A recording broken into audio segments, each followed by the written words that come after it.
तो इंट्रोडक्शन में हम पढ़ेंगे कि वर्क क्यों करते हैं, क्या-क्या पर्पस है, क्या किस चीज़ को वर्क बोला जाता है। तो हमें एक चीज़ पता है कि हमारी एनर्जी जो भी है या फिर ये बोले हमारे लाइफ प्रोसेसेस करने के लिए हमें एनर्जी की रिक्वायरमेंट होती है, जो हमें किससे मिलती है? फूड से मिलती है। अब ये लाइफ प्रोसेसेस इसका मतलब क्या है?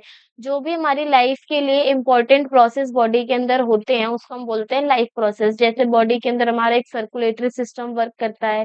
जिसका काम क्या होता है बॉडी के अंदर ब्लड के सर्कुलेशन को करना एक बॉडी पार्ट से दूसरे बॉडी पार्ट में। साथ ही साथ नर्वस सिस्टम होता है हमारा जिसमें हमारी नर्व्स का काम होता है थिंकिंग में, साथ कोऑर्डिनेशन बनाने में, डाइजेस्टिव सिस्टम का काम होता है फूड को डाइजेशन करने में, रेस्पिरेटरी सिस्टम का काम होता है इन्हेल और एक्सहेल मतलब जो हमारी ऑक्सीजन और CO2 का एक्सचेंज होता है, रेस्पिरेशन का जो प्रोसेस होता है वो हमारा रेस्पिरेटरी सिस्टम में आता है। एक्सक्रीटरी सिस्टम हो गया, रिप्रोडक्टिव सिस्टम हो गया, साथ ही साथ हमारा इसमें जो एंडोक्राइन सिस्टम हो गया, ये सारे सिस्टम्स क्या होते हैं, ये हमारे लाइफ प्रोसेस के लिए इम्पोर्टेंट है। इनके बिना हमारी लाइफ काम नहीं मतलब लाइफ में कोई रोल नहीं है या फिर ये बोले ये हमारी लाइफ के लिए सबसे इम्पोर्टेंट सिस्टम्स है जिसकी मदद से हमारी जो ज़िंदगी है वो आगे की तरफ गो ऑन हो रही है।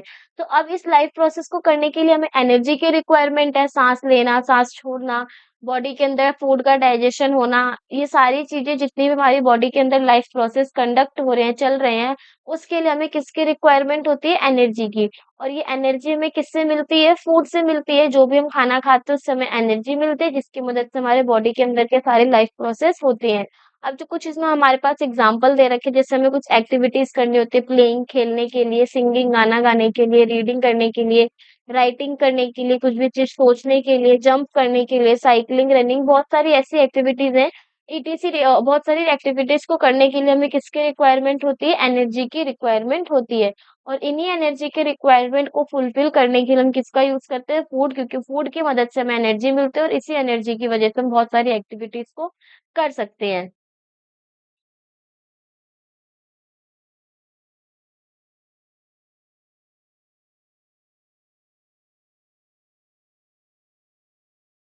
तो इंट्रोडक्शन में तो हमने एनर्जी के कॉन्सेप्ट को देखा कि एनर्जी की रिक्वायरमेंट क्यों है, क्या-क्या किस वजह से हमें एनर्जी की नीड पड़ती है। तो अगर हम यहाँ पे वर्क के बारे में बात करें, देखो, अब हम कुछ भी काम कर रहे हैं, यहाँ पे हमें लिखने का काम हो या पढ़ने का काम हो या सोचने का भी काम हो, कुछ भी काम को करने के लिए हमें किसकी रिक्वायरमेंट होती है? एनर्जी की। अब ये एनर्जी आती कहाँ से है? देखो, जो हमारी मशीन्स होती हैं, उसमें तो हम एनर्जी देते हैं एज़ अ फ्यूल, जैसे ही हमने उसको फ्यूल दिया, वो मशीन हमारी वर्क करना स्टार्ट कर देगी। गाड़ी में भी ऐसा ही होता है। जो हमारी कार होती है और जो हमारी बाइक्स वगैरह होती हैं, उसमें हम क्या करते हैं, पेट्रोल को जैसे ही डालते हैं, फ्यूल्स को जब भी हम डालते हैं, तो क्या होती है, वो मशीन वर्क करना स्टार्ट कर देती है। क्यों? क्योंकि उसको फ्यूल से एनर्जी मिल जाती है। वहीं अगर हम एनिमल्स के बारे में बात करें, जो हमारे एनिमल है, वो क्या करता है, वो इस एनर्जी को किससे लेता है? फूड से। जो भी हम खाना खाते हैं, उससे उसको एनर्जी मिलती है और उसी एनर्जी की मदद से वो बहुत सारे काम कर सकता है। मतलब काम करने के लिए हमें एनर्जी की तो रिक्वायरमेंट होगी ही होगी। अब एक हमारे पास ये क्वेश्चन आता है कि कुछ टाइम में ऐसा होता है कि हम बहुत ज़्यादा वर्क करते हैं लेकिन बहुत बहुत ज़्यादा हार्ड वर्क करते हैं लेकिन हमें किसी भी तरीके का कोई वर्क देखने को नहीं मिलता। क्या बोला गया है? Why sometimes not much work is done in spite of working hard. कभी-कभी ये होता है कि हमें बहुत हम कुछ काम नहीं करते वर्किंग हार्ड मतलब हार्ड वर्क करने की जगह पे। तो जैसे हमारे पास कुछ एग्ज़ाम्पल दे रखा है रीडिंग, पढ़ना, राइटिंग, लिखना, ड्राइंग करना, थिंकिंग सोचना, किसी चीज़ को एनालाइज़ करना, इन सब में हमारी एनर्जी तो खत्म हो रही है। लेकिन अगर हम साइंटिफिक मैनर में बोले तो वहाँ पे हमारा किसी भी तरीके का कोई काम नहीं हुआ है। बोलते हैं स्टूडेंट्स कि हम पढ़कर आए, हमने ये काम किया है, हमने राइटिंग करी है, ड्राइंग करा है, थिंकिंग करा है, इसमें हमने बहुत सारा अपना काम किया है। तो अगर हम इसे साइंटिफिक मैनर में देखें तो वहाँ पे हमने कोई काम नहीं किया होता, सिर्फ़ वहाँ पे हमने अपनी एनर्जी को कंज़्यूम किया होता है, हमने अपनी एनर्जी को खर्च किया होता है। मतलब रीडिंग करने पे भी हमारी एनर्जी कंज़्यूम हो रही है, हम बोलते हैं या रीड करते हैं किसी चीज़ को, तो उससे भी हमारी बॉडी के अंदर से एनर्जी खत्म होगी। किसी चीज़ को लिखना हो, ड्राइंग करना हो, तो इन सब कंडीशंस में सिर्फ़ हमारी एनर्जी कंज़्यूम होती है, एनर्जी खर्च होती है। लेकिन कभी भी हमारा कोई वर्क कंप्लीट नहीं होता, मतलब वहाँ पे हमारा कोई भी वर्क डन नहीं होता, कोई भी काम नहीं हो रहा होता, अगर हम इसे साइंटिफिकली देखें। अब इसका रीज़न क्या है, हम क्यों ये बोल रहे हैं कि हमने पढ़ाई भी करी है, लिखने का भी काम करा है स्कूल का, ड्राइंग भी कर ली, थिंकिंग भी कर ली, इतना सारा तो हमने काम करा, अपनी एनर्जी भी वेस्ट करी और लास्ट में आकर ये बोला जा रहा है कि हमने कोई काम ही नहीं किया। तो जो इसका साइंटिफिक मैनर है, अब हम उसको समझेंगे कि साइंटिफिक मैनर है क्या? क्यों हमने इस कंडीशन को ये बोला है कि रीडिंग, राइटिंग में हमारी सिर्फ एनर्जी की खर्च हो रही है, कोई सी भी तरीके का कोई वर्क डन कंप्लीट नहीं हो रहा है।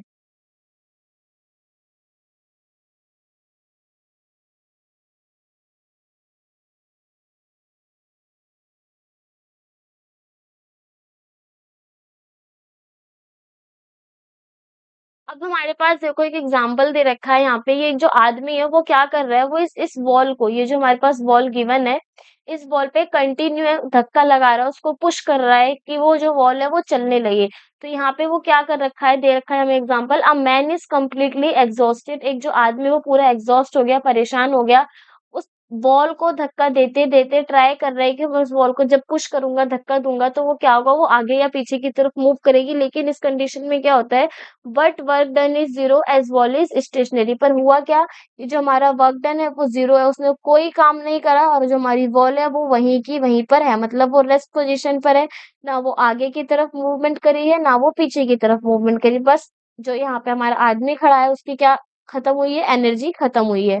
अब क्या बोला गया है, साथ ही साथ इसमें ये बोला गया है, When force is applied on the wall, जब हम फोर्स को अप्लाई करते हैं वॉल पे, the wall does not move, wall हमारी मूव नहीं करती।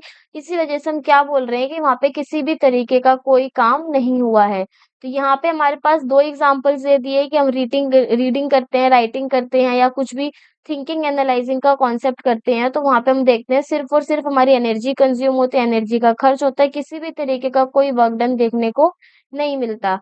सेम उसी तरीके से अगर हम यहाँ पे इस मैन वाले एग्जांपल को देखें, तो ये जो मैन है वो कंटिन्यू बार बार जो है वो उस वॉल पे धक्का दे रहा है, लेकिन जो हमारी वॉल है वो स्टेशनरी पोजीशन पे है, वो मूव नहीं कर रही है। तो हम यहाँ पे ये कहेंगे कि जो वॉल है वो स्टेशनरी पोजीशन पर है, वो कहीं पर भी उसकी मूवमेंट देखने को नहीं मिलती है। तो इस कंडीशन में जो हमारा वर्क डन होगा वो क्या हो जाएगा, जीरो हो जाएगा।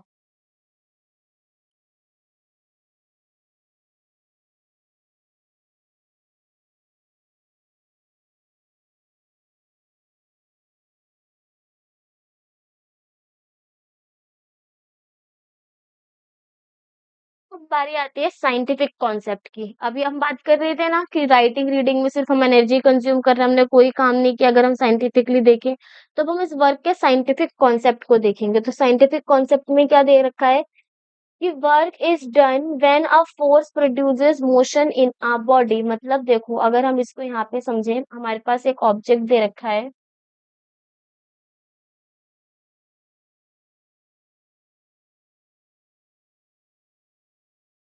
5 kg का एक ऑब्जेक्ट है,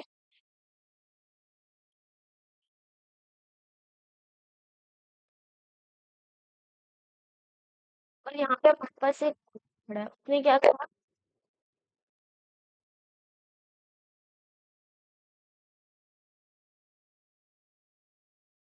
वो इस ब्लॉक को अपनी तरफ खींच रहा है, फोर्स लगा रहा है, यानी ये क्या कर रहा है, पुल कर रहा है। पुल क्या हो गई, हमारी एक तरीके की फोर्स हो गई। हमने पढ़ा था कि फोर्स क्या होता है, किसी भी ऑब्जेक्ट को पुश करना, धक्का देना या खींचना, हमारा क्या कहलाता है, फोर्स। तो यहाँ पे क्या कर रहा है, ये जो आदमी है वो इस ब्लॉक को अपनी तरफ खींच रहा है, पुल कर रहा है। तो अब क्या होगा, इसको खींचने की वजह से, इसको पुल करने की वजह से ये जो ऑब्जेक्ट है वो अपनी पोजीशन से डिस्प्लेस होगा और कहीं कुछ यहाँ पर आएगा।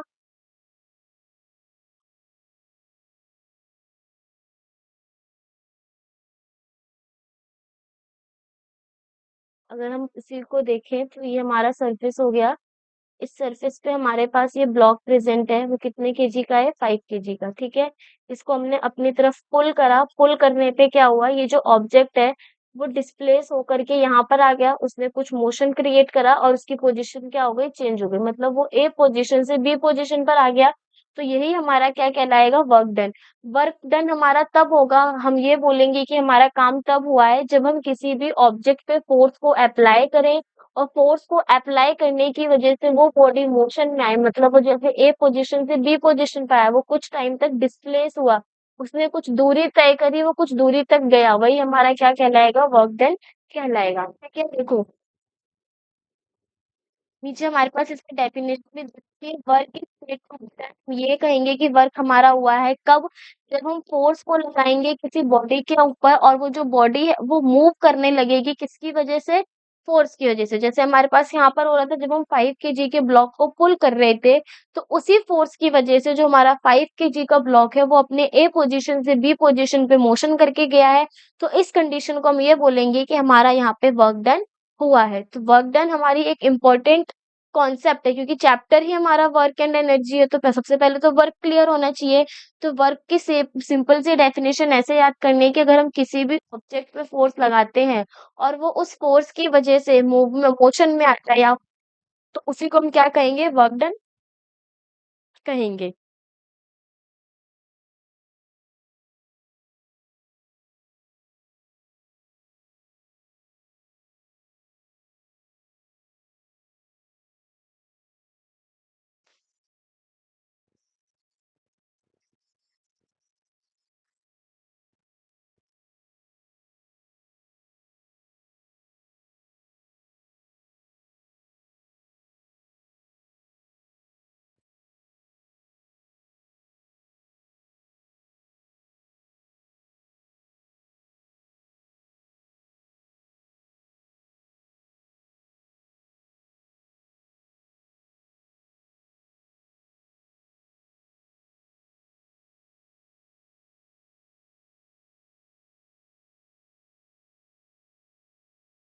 अब नेक्स्ट हमारे पास क्या गिवन है? दे रखा है कंडीशन ऑफ वर्क। वर्क की क्या-क्या कंडीशन है? तो यहाँ पे अगर हम डेफिनेशन देखें तो हमारे पास डेफिनेशन में 2 वर्ड बार-बार यूज़ हो रहे हैं कि वर्क डन हमारा तब होगा जब उसमें फोर्स लगाएँगे और बॉडी मोशन पे आएगी। तो वही 2 हमारे पास कंडीशन है। अगर फोर्स लगेगी किसी भी बॉडी के ऊपर, मतलब अगर वर्क करना है, वर्क कंडीशन के बारे में पूछा जाए, force should be applied on the body, body के ऊपर फोर्स भी अप्लाई होनी चाहिए और साथ ही साथ वो बॉडी क्या भी करनी चाहिए? डिस्प्लेस भी करनी चाहिए, मतलब उसको मोशन में भी आना चाहिए, एक जगह से दूसरी जगह तक वो कुछ डिस्टेंस भी कवर करना चाहिए। तो वर्क डन अगर फोर्स और डिस्प्लेसमेंट दोनों होगा तो ही हमारा वर्क डन कहलाएगा, वरना नहीं। अगर इन दोनों कंडीशन में से एक भी कंडीशन गायब होती है, मान लो सिर्फ बॉडी डिस्प्लेस हो रही है, तो उस कंडीशन में भी हमारा वर्क डन कंसिडर नहीं होगा। और अगर हम किसी भी बॉडी पे फोर्स लगा ही नहीं रहे हैं या फिर वो डिस्प्लेस ही नहीं हो रही है, तो उस कंडीशन में भी हमारा वर्क डन नहीं होगा। मतलब वर्क डन होने के लिए हमारे पास फोर्स भी इम्पोर्टेंट है और उस फोर्स की वजह से उस बॉडी के अंदर डिस्प्लेसमेंट होना भी इम्पोर्टेंट है।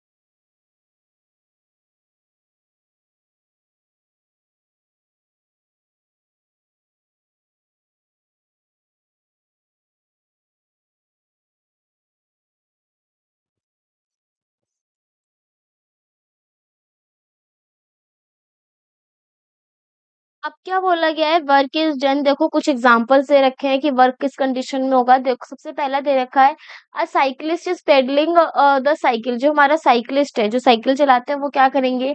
अगर पेडलिंग करेंगे साइकिल पर, साइकिल के जो पेडल्स है उसमें मूवमेंट करेंगे, तो हम ये देखेंगे कि वो साइकिल की पेडल पर फोर्स लगा रहे हैं। उस फोर्स लगाने की वजह से जो हमारी साइकिल है वो आगे की तरफ मूव हो रही है, मतलब साइकिल पे फोर्स भी अप्लाई किया गया है, साइकिल मूव भी हो रही है। तो इस कंडीशन में हम ये कहेंगे कि वर्क डन हुआ है, क्योंकि फोर्स भी है और डिस्प्लेसमेंट भी है। सेकंड दे रखा है man is lifting load in upward और डाउनवर्ड डायरेक्शन। देखो अपवर्ड और डाउनवर्ड डायरेक्शन में क्या बोला गया है? मानो हमारे पास यहाँ पे एक मैन दे रखा है।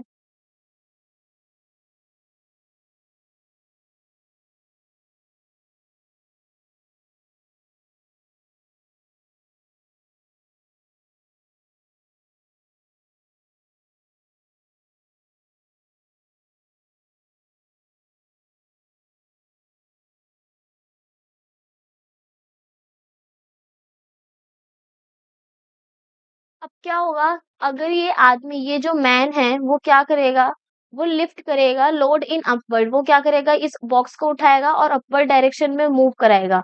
तो वो कुछ इस डायरेक्शन मतलब उसने यहाँ पे अपवर्ड डायरेक्शन में मूव कराया तो हम ये कहेंगे कि उसने क्या करा है, पुल करा है, पुल करते मतलब उसने फोर्स लगा के उस बॉक्स को उठाया और उठा के अपवर्ड डायरेक्शन में लेके गया। उसने इस ऑब्जेक्ट की प्लेस को चेंज करा, पहले वो नीचे क्या था अब वो कहाँ है ऊपर की डायरेक्शन में। वो यहाँ से यहाँ तक अपना डिस्प्लेस होके गया है। सेम अगर हम इसको डाउनवर्ड डायरेक्शन में करें तो हम यहाँ पे ये कहेंगे कि मानो यहाँ पर कोई एक बॉक्स रखा है ऊपर।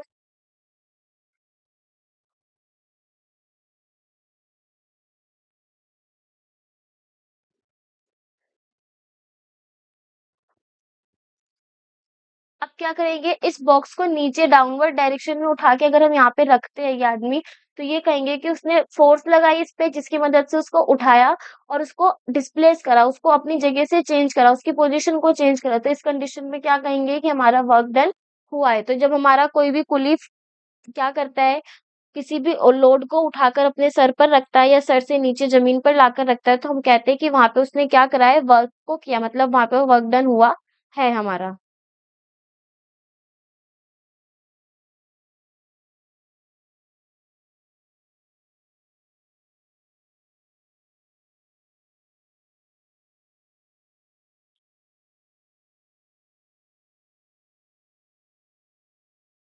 देखो यहाँ पे हमारे पास क्या बोला गया है, यहाँ पे बोला गया है work is not done, work हमारा तब नहीं होगा।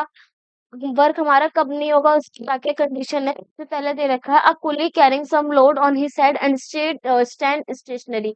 क्या बोला गया है कि हमारे पास एक कुली है, मान लीजिए हमारा कुली दे रखा है।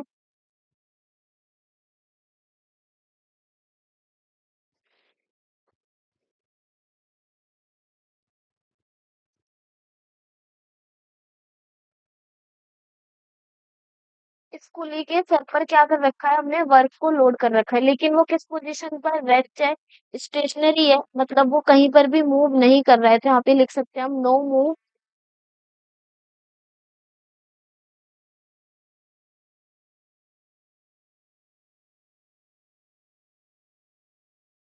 ठीक है, तो इस कंडीशन में जो हमारा वर्क डन होगा वो कैसा होगा, वो होगा हमारा वर्क डन जीरो, क्योंकि वो रेस्ट पोजीशन पे है, वो किसी भी तरीके की कोई मूवमेंट नहीं कर रहा है। कुली वहीं खड़ा है, उसने फोर्स लगा रखी है ऑब्जेक्ट पर, लेकिन ऑब्जेक्ट कहीं पर भी हमारा डिस्प्लेस नहीं हो रहा है। तो इस कंडीशन में हम ये कहेंगे कि यहाँ पे हमारा वर्क डन नहीं हुआ है। तो वर्क डन किसके बराबर हो जाएगा, वर्क डन हमारा यहाँ पे बराबर हो जाएगा जीरो के। नेक्स्ट इसमें दे रखा है a man is applying force on a big rock, मतलब मान लो यहाँ पे हमारे पास एक बिग रॉक दे रखा है, एक बड़ा सा पत्थर है जिसपे जो एक आदमी है वो कंटिन्यू क्या कर रहा है, धक्का लगा रहा है। तो उसकी वजह से क्या होगा, उसकी वजह से हमें ये देखने को मिलेगा कि ये जो रॉक है वो मूवमेंट नहीं कर रहा है, वो वहीं का वहीं है, मतलब उसमें किसी भी तरीके की कोई डिस्प्लेसमेंट देखने को नहीं मिल रही है, सिर्फ और सिर्फ हमारी एनर्जी कंज्यूम हो रही है। तो इस कंडीशन को भी हम क्या बोलेंगे कि वहां पर भी हमारा जो वर्क डन है वो किसके बराबर है, जीरो के, या फिर हम ये कहेंगे कि वहां पे हमारा वर्क डन हुआ ही नहीं है।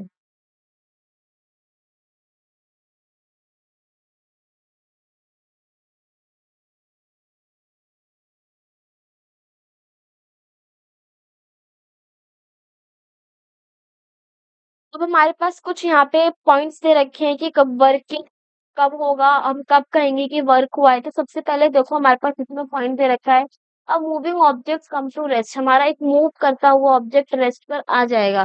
तो देखो अगर वो मूव करते हुए आ रहा है मतलब उसने कोई डिस्प्लेसमेंट कवर करी है, अब वो मूव करते करते आकर के रेस्ट पे हो रहा है, यानी फोर्स की मदद से क्या हो जाएगा, वो रेस्ट पोजीशन पर आएगा। तो फोर्स और डिस्प्लेसमेंट दोनों कंसीडर है, यानी यहाँ पर हम ये कह सकते हैं कि वर्क डन हमारा हुआ है। सेकंड पे रखा है an object at rest starts moving, मतलब मानो यहाँ पे हमारा एक ऑब्जेक्ट है, जब हम इसके पीछे से फोर्स लगाएंगे तो वो मूव करना स्टार्ट कर देगा, चलना स्टार्ट कर देगा। तो वो फोर्स की वजह से वो मूव कर रहा है, इस वजह से भी कहेंगे कि यहाँ पे हमारा क्या हो रहा है, वर्क डन हो रहा है।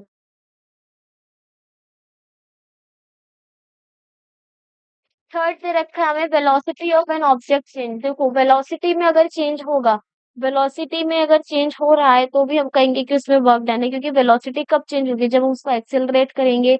एक्सेलरेट करेंगे तो हमारा वो किसके साथ देखो अगर हम यहाँ पे चीज़ों को कनेक्ट करके चलें तो हमें ये देखने को मिलेगा वेलोसिटी कब चेंज होती है जब हम बॉडी को एक्सेलरेट करते हैं और हमें पता है एक्स किसके बराबर होता है मास इनटू में एक्सेलरेशन।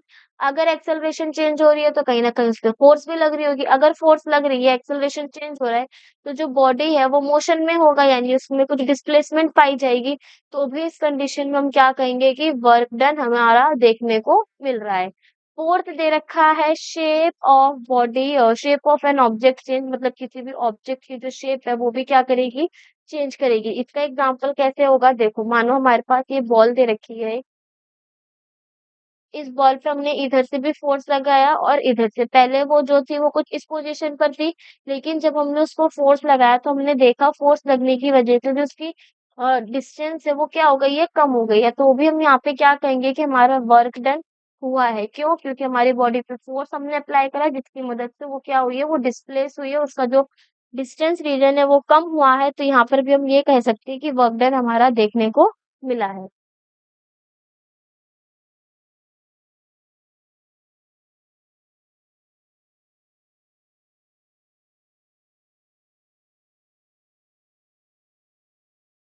नेक्स्ट है हमारा इसमें work done by a fixed force. देखो work done by a fixed force में क्या बोला गया है work done in moving a body is equal to the product of force and displacement of body in the direction of force. क्या बोला गया है कि किसी भी ऑब्जेक्ट के ऊपर अगर वर्क डन होगा तो वो किसके बराबर होगा हम ये लिख सकते हैं कि वर्क जो होगा वो बराबर होगा उस ऑब्जेक्ट पर हमने कितना फोर्स लगाया है और उसकी वजह से वो कितना क्या हुआ है डिस्प्लेस हुआ है यानी फोर्स वर्कडन को हम लिख सकते हैं फोर्स इनटू में डिस्प्लेसमेंट वर्क को रिप्रेजेंट करा डब्ल्यू से फोर्स को रिप्रेजेंट करा एफ से और डिस्प्लेसमेंट को हमने रिप्रेजेंट करा एस से। तो वर्कडन किसके बराबर हुआ डब्ल्यू इज इक्वल्स टू में एफ इनटू में एस। तो वर्कडन क्या हुआ किसी भी फोर्स का वही चीज हमारे पास यहाँ स्टेटमेंट पे लिखी गई है कि एक बॉडी का वर्क डन तब होगा वो किसके बराबर होगा वो बराबर होगा जो भी हमने उस पे फोर्स लगाई है उसके प्रोडक्ट को पिछले उसका और डिस्प्लेसमेंट का प्रोडक्ट लेकिन किस डायरेक्शन में इन the direction of force.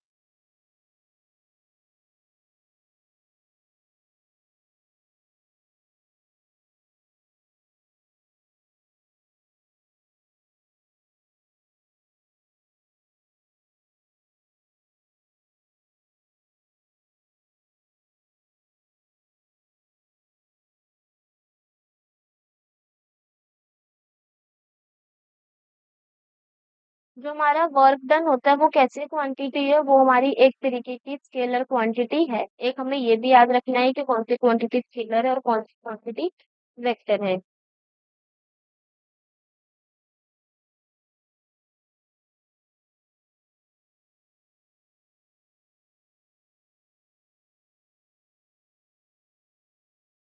Next topic है हमारा यूनिट ऑफ वर्क। देखो वर्क डन में हमने ये देखा वर्क की जो फॉर्मूला है वो क्या है एफ इंटू में एस। ठीक है। अगर हम वर्क डन के फॉर्मूले के बारे में बात करें वो हो गया एफ डब्ल्यू इज इक्वल्स टू में एफ इंटू में एस। अगर हम यहाँ से इसके यूनिट के बारे में निकालें फोर्स की यूनिट हो गई न्यूटन और एस यानी डिस्प्लेसमेंट की यूनिट क्या हो गई मीटर। तो वर्क की जो ऐसा यूनिट हुई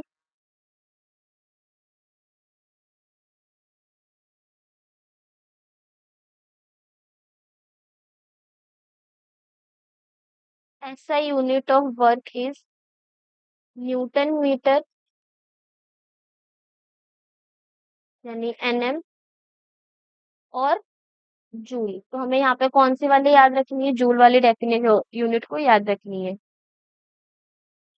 अगर हमसे कोई पूछता है बताओ 1 जूल इज इक्वल्स टू में 1 जूल किसके बराबर है तो हम ये बोल सकते हैं कि जब हम किसी भी ऑब्जेक्ट पे 1 न्यूटन का फोर्स लगाते हैं और वो 1 मीटर डिस्प्लेस हो रही है तो इस कंडीशन में हम ये बोलेंगे कि कितने न्यूटन मीटर वर्क डन हुआ है 1 जूल हमारा वहां पे वर्क डन देखने को मिला है। तो 1 जूल की हमारी डेफिनेशन भी हम पेपर में आ सकती है कि 1 जूल को डिफाइन करो। तो वहां पे हमें बस इतना लिखना है कि जब हम किसी भी ऑब्जेक्ट पे 1 न्यूटन फोर्स को अप्लाई करते हैं वो और वो 1 मीटर डिस्प्लेस हो रहा है तो इस कंडीशन में जो भी हमारा वर्क डन होगा वो किसके बराबर होगा 1 जूल के बराबर होगा।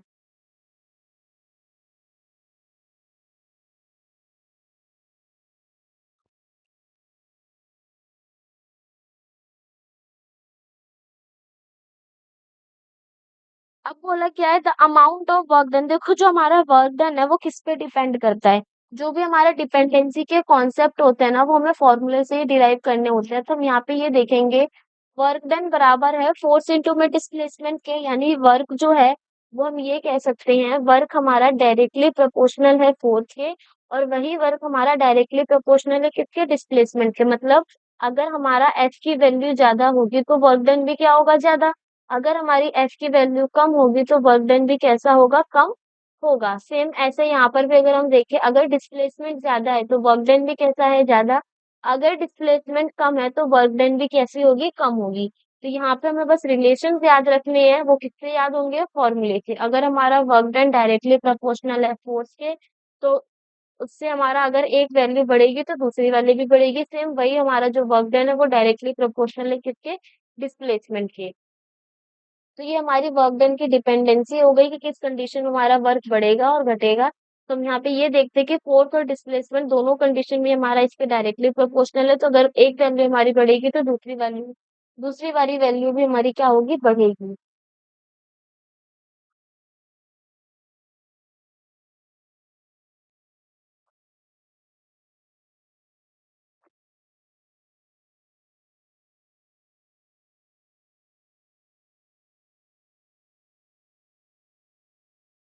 अब बारी आती है negative, positive and zero work की। अभी तक हमने वर्क की कंडीशंस देखी, कौन कौन सी कंडीशन हमारे वर्क डन होगा, कितनी तरीके से हम को करा सकते हैं, साथ ही साथ उसकी यूनिट्स के बारे में डिस्कस करा। अब हम यहाँ पे टाइप्स ऑफ वर्क के बारे में देखेंगे कि हमारा जो वर्क है वो तीन तरीके का है, पॉजिटिव वर्क, नेगेटिव वर्क और साथ ही साथ जीरो वर्क। मतलब अगर किसी भी बॉडी के अंदर वर्क डन हो रहा है तो वो पॉजिटिव भी हो सकता है, वो नेगेटिव भी हो सकता है और वो हमारा जीरो भी हो सकता है।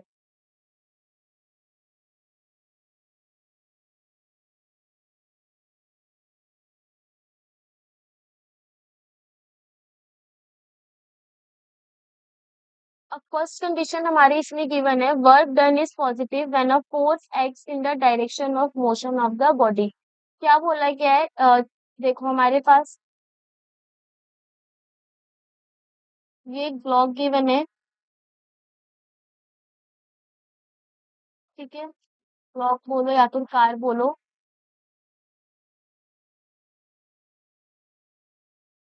एग्जाम्पल में भी हमने वही दे रखा है। यहाँ पे मानो हमारे पास एक ब्लॉक गिवन है, इस ब्लॉक को हमने एक रस्सी से बांध रखा है और इस रस्सी को,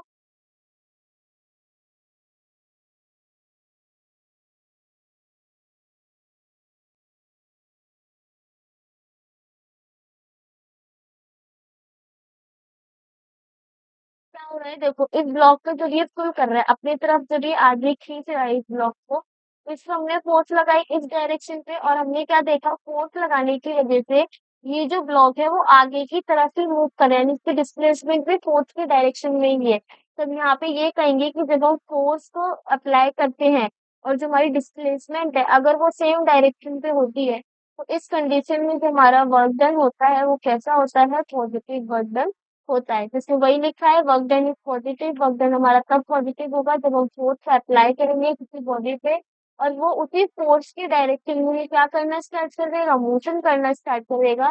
तो हम ये कहेंगे कि वहां पे जो हमारा वर्क डन हुआ है वो किसके बराबर है, पॉजिटिव वर्क डन के बराबर है। यहाँ पे भी वही एग्जाम्पल दे रखा है, जो छोटा सा बच्चा वो कार को स्प्रिंग की मदद से हॉरिजॉन्टल ग्राउंड पे खींच रहा है। तो ये हमने यहाँ पे कार की जगह पे क्या रख दिया है, सिर्फ और सिर्फ एक ब्लॉक को रखा है जिससे हमने अपने पॉजिटिव वर्क डन के कॉन्सेप्ट को समझा है।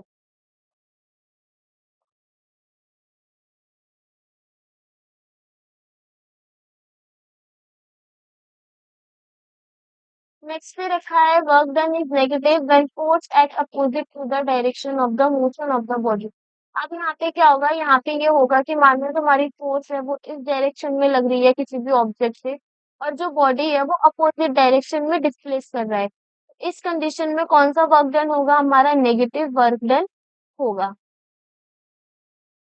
जिसमें हमारे पास एक एग्जांपल है, when we kick a football lying on the ground. जब हम ग्राउंड में पड़े फुटबॉल को किक करते हैं, the force of our kick move the football. हमारी किक की वजह से जो हमारी फुटबॉल है वो मूव करने लगती है।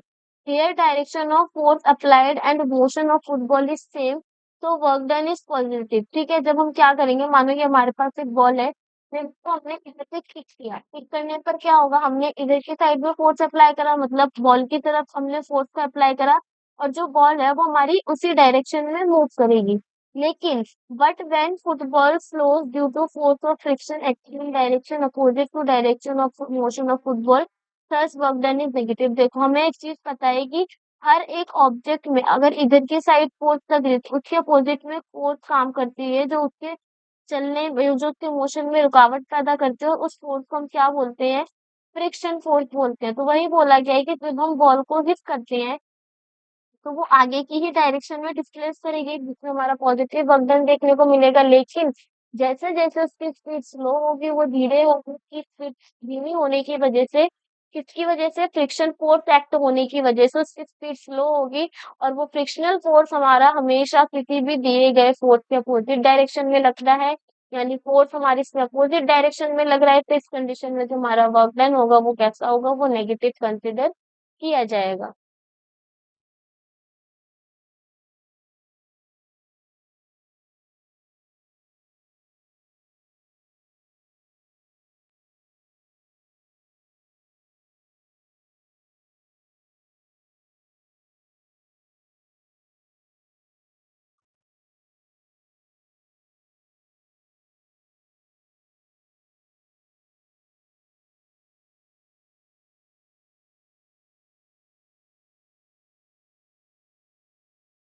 अब नेक्स्ट है इसमें हमारा work done is zero. Work done हमारा जीरो होगा, वो कौन सी कंडीशन में है, when force acts at right angles to the direction of motion. Motion की डायरेक्शन में अगर हम फोर्स को अप्लाई करते हैं, कितने डिग्री के एंगल पे, 90 डिग्री के एंगल पे, तो हम ये बोलेंगे कि जो हमारा वर्क डन है वो किसके बराबर है, जीरो के बराबर है।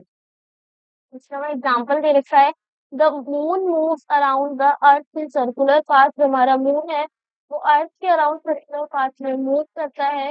Here force of gravitation act on moon at right angle. यहाँ पे जो हमारी फोर्स ऑफ ग्रेविटेशन है वो मून पे राइट एंगल से एक्ट करती है डायरेक्शन ऑफ मोशन के अकॉर्डिंग।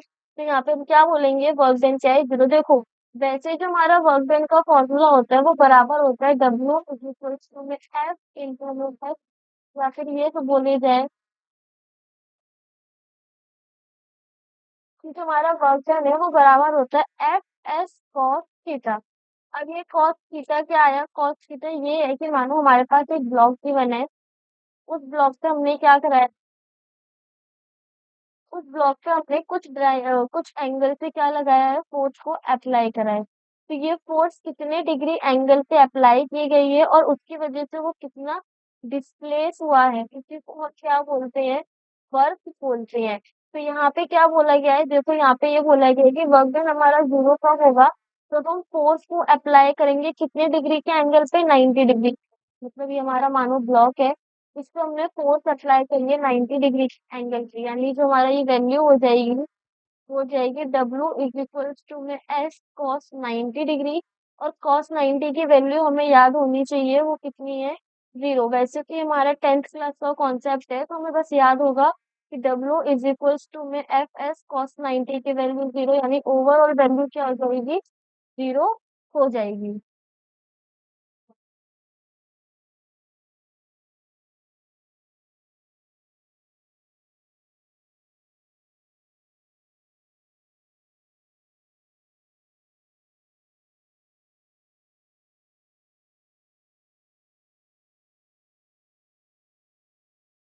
अब हमारे पास यहाँ पे एक एग्जाम्पल गिवन है, क्या बोला गया एग्जाम्पल में, a pulley lifts a luggage of 50 kg from the ground and put it on his head 1.5 metre above the ground। मतलब एक कुली ने क्या करा है, एक ब्लॉक है, एक लगेज है जिसका के वजन कितना है, 15 किलो, उसको नीचे ग्राउंड से उठा करके कहाँ रख लिया, अपने सर पर रखा है, जिसका वजन कितना है, 50 केजी। और उसने क्या करा है, उस ग्राउंड से अपने हाइट, यानी यहाँ से लेके यहाँ तक की डिस्प्लेसमेंट कितनी गिवन है, 1.5 मीटर। मतलब उसने ग्राउंड से लगेज को उठाया और अपने सर पे रखा, तो नीचे ग्राउंड से लेके उसके सर तक की लेंथ कितनी हुई, 1.5 मीटर। ठीक है, calculate the work done by him on the luggage, हमें क्या कैलकुलेट करना है, वर्क डन। तो यहाँ पे सबसे पहले हम लिखेंगे लगेज का मास, मास ऑफ लगेज जो किसके बराबर है, m इज इक्वल्स टू में 15 kg। अगर हम यहाँ पे डिस्प्लेसमेंट के बारे में बात करें कि उस बॉडी ने कितना डिस्प्लेसमेंट करा है, तो डिस्प्लेसमेंट यानी s हो गया हमारा 1.5 मीटर। वर्क डन हमें पता है किसके बराबर होता है, फोर्स इंटू में डिस्प्लेसमेंट, यानी 15 को अगर हम 1.5 से मल्टीप्लाई करेंगे। एक चीज और यहाँ पर हम देखेंगे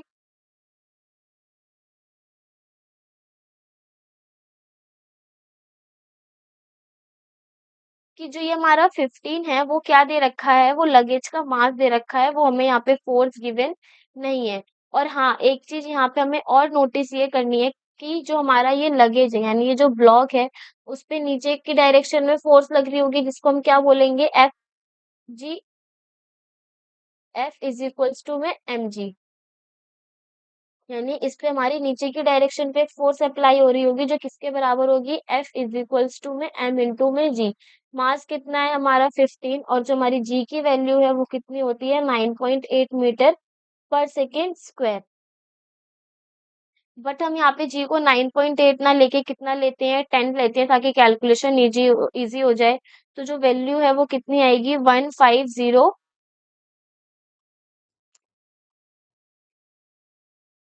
न्यूटन।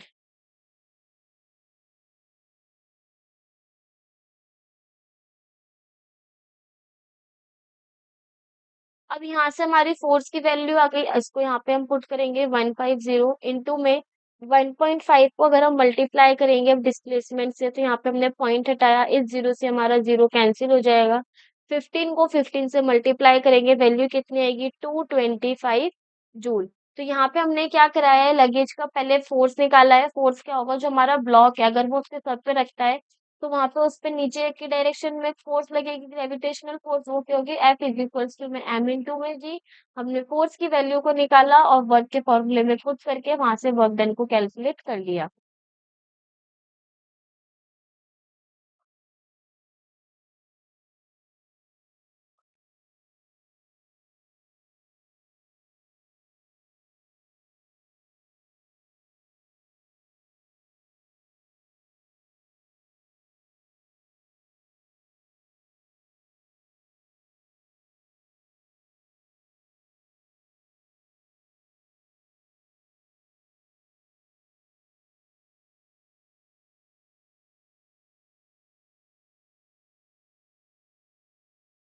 अब आते हैं हम अपने नेक्स्ट टॉपिक पर। वर्क हमने यहाँ पे कंप्लीट कर लिया, चैप्टर का हमारा जो वर्क वाला टॉपिक था वो पूरा कंप्लीट हो गया, जिसमें हमने वर्क के फॉर्मूले और यूनिट को देखा, साथ ही साथ वर्क के 3 केसेस को देखा है, positive work done, negative work done और जीरो वर्क डन। जिसमें जीरो वर्क डन हमारा इंपॉर्टेंट है क्योंकि उसमें हमने एक अलग सी चीज देखी, डब्ल्यू इज इक्वल्स टू में एफ एस कॉस थीटा, जो कॉस थीटा की टर्म हमने वहां पे यूज की थी, वो है हमारे क्लास 10 की ट्रिग्नोमेट्री का फंक्शन। बट हमें सिर्फ वहां पे कॉस थीटा की ही वैल्यू याद करनी है, कॉस की जो टर्म्स होंगी उनको ही देखना है।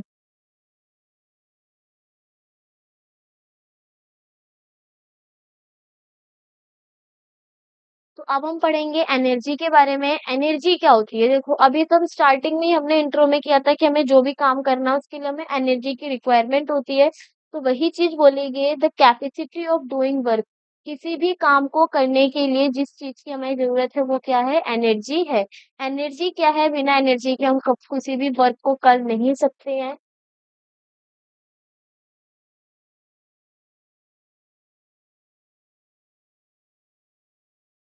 अब हमारे पास यहाँ पे दे रखा है, the sun is the biggest source of energy, जो हमारा सन है वो सबसे बड़ा सोर्स है एनर्जी का।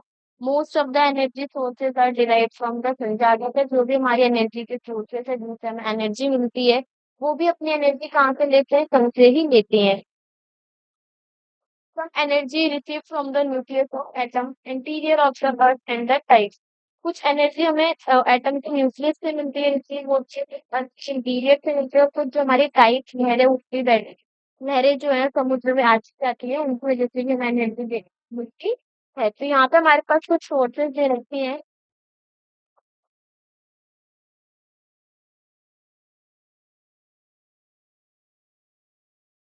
नेक्स्ट क्या बोला गया है, the amount of energy project by a body is equal to the amount of work it can do.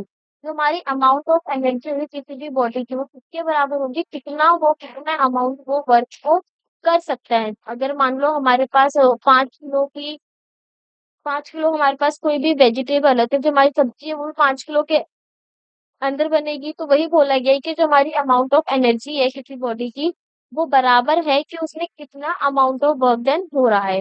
Working body losses energy, एक चीज हमें पता है कि हमारी बॉडी अगर वर्क करती है तो हमारी एनर्जी लॉस होती है। Body on which work done against energy, तो हम ये कह सकते हैं कि जो हमारा वर्क है वो एनर्जी को लेता है, जिसमें कि तुम्हारी एनर्जी क्या होती है बॉडी पे लॉस होना स्टार्ट हो जाती है। एनर्जी भी हमारी एक तरीके की कैसी क्वांटिटी है, एनर्जी भी एक हमारी स्केलर क्वांटिटी है, जैसे हमारी वर्क डन भी क्वांटिटी थी, एक स्केलर क्वांटिटी थी।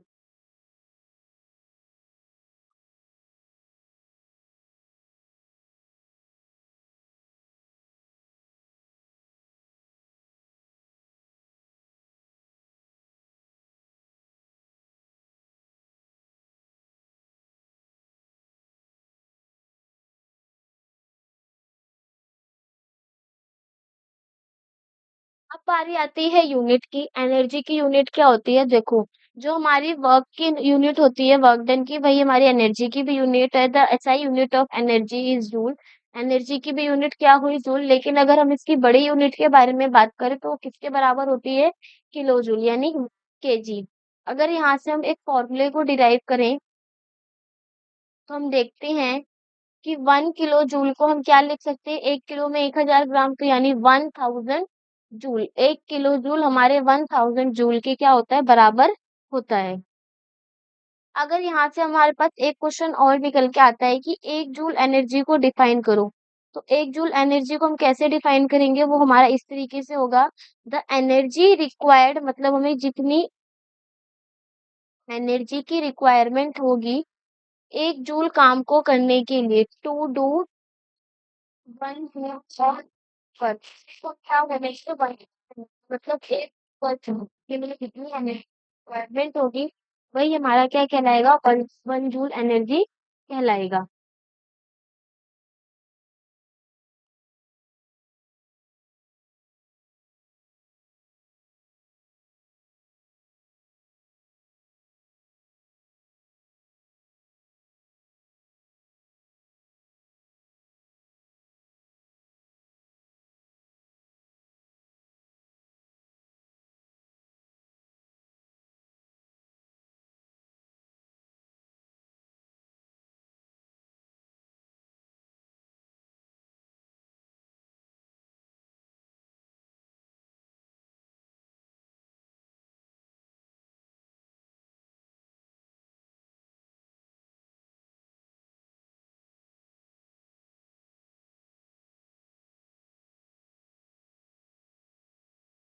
अब बारी आती है फॉर्म्स ऑफ एनर्जी की। कितने तरह की हमारी एनर्जी प्रेजेंट है, तो जो हमारी मेन फॉर्म्स है एनर्जी की वो कौन कौन सी है, यहाँ पे हमारे पास कुछ एनर्जी की फॉर्म्स गिवन है। सबसे पहले दे रखा है हमें काइनेटिक एनर्जी। काइनेटिक एनर्जी होती है एक हमारी, सेकंड है पोटेंशियल एनर्जी, थर्ड है हमारी heat energy, fourth chemical energy, fifth है electrical energy, six light energy, seventh sound energy और एट है हमारी न्यूक्लियर एनर्जी। ठीक है। काइनेटिक एनर्जी क्या होती है, वो एनर्जी जिसकी वजह से मोशन होता है, वो हमारी काइनेटिक एनर्जी। पोटेंशियल एनर्जी में हम हाइट को कंसीडर करते हैं। हीट एनर्जी से हमें हीट मिलती है। केमिकल एनर्जी जो केमिकल की वजह से हो। इलेक्ट्रिकल एनर्जी जो इलेक्ट्रिसिटी की वजह से एनर्जी प्रोड्यूस हो। लाइट एनर्जी जो लाइट की वजह से प्रोड्यूस हो। साउंड एनर्जी जो साउंड की वजह से एनर्जी प्रोड्यूस हो। और वही न्यूक्लियर एनर्जी जो हमारी न्यूक्लियस की मदद से एनर्जी प्रोड्यूस हो। तो ये हो गई हमारी किसकी एग्जांपल्स, फॉर्म्स ऑफ एनर्जी के, कि कितनी तरह की हमारी एनर्जी की फॉर्म्स आएंगी। तो यहाँ पे हमारे टोटल 8 एनर्जी के बारे में बात कराए। लेकिन हमें यहाँ पे अपनी क्लास के अंदर टोटल 2 एनर्जीज के बारे में डिस्कस करना है। वो कौन कौन सी हैं, एक है हमारी काइनेटिक एनर्जी और एक है हमारी पोटेंशियल एनर्जी। आज के लेक्चर में हम काइनेटिक एनर्जी को डिस्कस करेंगे। अपने नेक्स्ट लेक्चर में हम पोटेंशियल एनर्जी के बारे में पढ़ेंगे।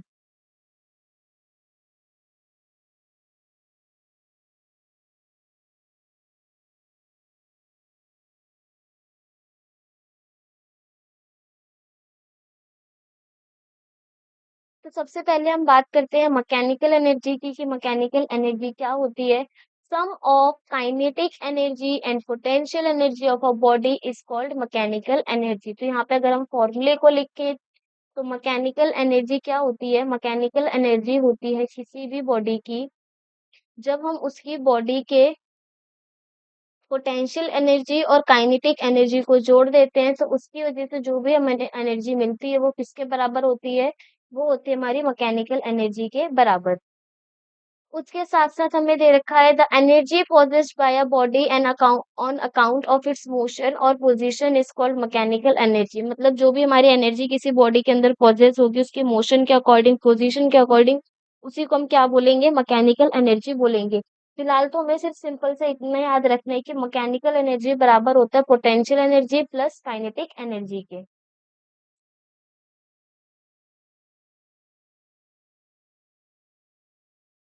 अब बारी आती है हमारी काइनेटिक एनर्जी की। हमने पढ़ा था कि हम यहाँ पे 2 एनर्जी के बारे में डिस्कस करेंगे।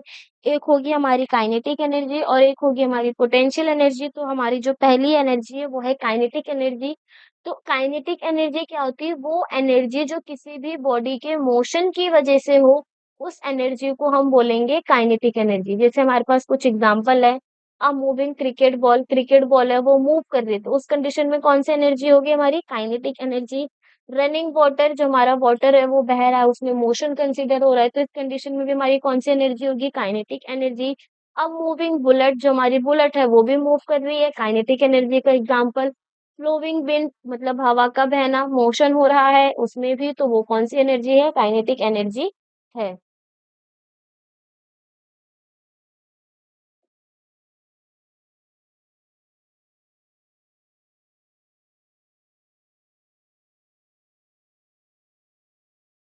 देखो क्या बोला गया है, जो हमारी काइनेटिक एनर्जी है वो डायरेक्टली प्रोपोर्शनल होती है बॉडी के मास की और उसकी वेलोसिटी के स्क्वायर की।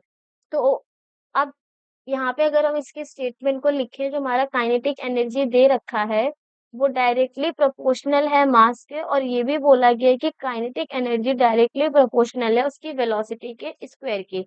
अब यहाँ पे अगर हम इसको क्या करेंगे, डिराइव करेंगे काइनेटिक एनर्जी का फॉर्मूला, तो हम देखेंगे कि मानो हमारे पास एक मास m है वो एक यूनिफॉर्म वेलोसिटी u से चल रहा है। It is displaced through a distance s, constant force Fx on it in the direction of displacement, its velocity changes from u to v। क्या बोला गया है कि हमारे पास एक बॉडी है, ठीक है, हमारे पास एक ऑब्जेक्ट है जिसका मास कितना है, ठीक है, वो कंटिन्यू कौन सी वेलोसिटी से मूव कर रहा है? u वेलोसिटी से मूव कर रहा है, ठीक है, और वो डिस्प्लेस हो रहा है कहाँ तक? एक एच डिस्टेंस तक। अब क्या बोला गया है, जब हमने उस पे कांस्टेंट फोर्स एफ को एक्ट कराया तो जो उसकी वेलोसिटी है वो u से कितने चेंज हो गई? v में चेंज हो गई। तो इस कंडीशन में हमारी एनर्जी कैसे निकलेगी? देखो हमें ये पता है कि जो हमारा वेलोसिटी है वो चेंज हो रही है, कैसे? From u to v, u से वी में चेंज हो रही है, और वेलोसिटी का चेंज ही हमारा क्या कहलाता है? एक्सेलरेशन कहलाता है। तो अब हमें पता है कि अगर हमारा एक्सेलरेशन ए होगा तो इस कंडीशन में जो हमारा वर्क डन है वो किसके बराबर होगा? एफ इंटू में एस।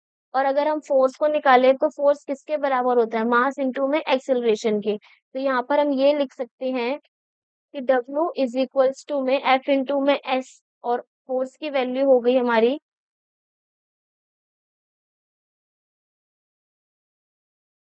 और फोर्स बराबर होता है हमारा मास इनटू में एक्सेलरेशन की। ये हो गया। अब हम यहाँ पे अगर देखें कि हमारी जो वेलोसिटी है वो u से v में चेंज हो रही है और जो हमारा बॉडी है वो डिस्प्लेस हो रहा है s से, और हमें इक्वेशन पता है मोशन की, वो कौन सी है? v square minus u square is equals to में 2as, ठीक है। अगर हम यहाँ पे s से वैल्यू निकालें तो ये हो जाएगा v square minus u square upon में 2a बराबर में s। यहाँ पे हमारी तीन इक्वेशंस बन रही हैं, फर्स्ट इक्वेशन, सेकंड इक्वेशन और थर्ड इक्वेशन। अब हम क्या करेंगे? Putting value of second and third equation in first, हम क्या करेंगे? इस सेकंड की वैल्यू और थर्ड की वैल्यू इक्वेशन फर्स्ट में पुट करेंगे, क्योंकि देखो वर्क डन किसके बराबर है, फोर्स इनटू में डिस्प्लेसमेंट। फोर्स की वैल्यू हमने क्या निकाली, मास इनटू में एक्सेलरेशन, और डिस्प्लेसमेंट की हमने क्या निकाली, v square minus u square divide by 2a। ए से हमारा ए कैंसिल हो जाएगा, तो यहाँ पे जो हमारा वर्क डन आएगा वो बराबर आएगा m अपॉन में 2 v square minus u square. अब हम यहाँ पे एक चीज कंसिडर करेंगे कि हमारी यू की वैल्यू क्या है, 0, मतलब जो बॉडी है वो स्टार्ट करी है मूवमेंट कहाँ से, रेस्ट से। Body start moving from rest, मतलब वो रेस्ट से चलना स्टार्ट करेगी। तो इस कंडीशन पे हमारी ये यू की वैल्यू 0 हो जाएगी, यानी ये पूरा यू स्क्वायर हमारा खत्म हो जाएगा। तो वर्क डन किसके बराबर आएगा, एम वी स्क्वायर अपॉन में 2। ये वर्क डन हमारा क्या है, यही वर्क डन है हमारा काइनेटिक एनर्जी। तो यहाँ से हम ये बोल सकते हैं काइनेटिक एनर्जी बराबर है किसके, half of m v square के।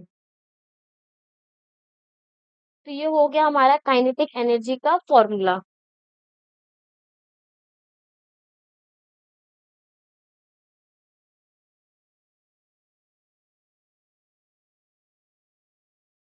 एक बार हम इस काइनेटिक एनर्जी के फॉर्मूले को फिर से रिकॉल करेंगे। हमने क्या देखा, हमने यहाँ पे ये चीज देखी कि जब हमारे पास एक मास m है जो अपनी u वेलोसिटी से चल रहा है और f डिस्प्लेसमेंट को कवर कर रहा है, और जिसपे हम जब हमने फोर्स f को एक्ट कराया तो जो उसकी वेलोसिटी है वो u से v चेंज हो गई। और हमें पता है कि जब वेलोसिटी में चेंज होता है तो वो हमारा क्या कहलाता है, एक्सेलरेशन कहलाता है। और एक्सेलरेशन हो रहा है तो हम यहाँ पे वर्क डन को अगर कंसिडर करते हैं, और हमारा वर्क डन किसके बराबर है, वो है हमारा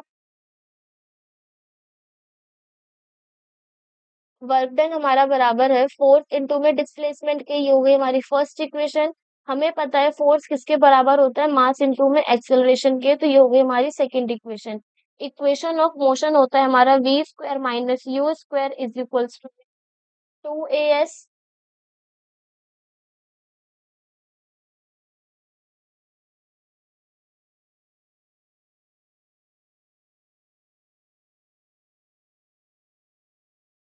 वी स्क्वायर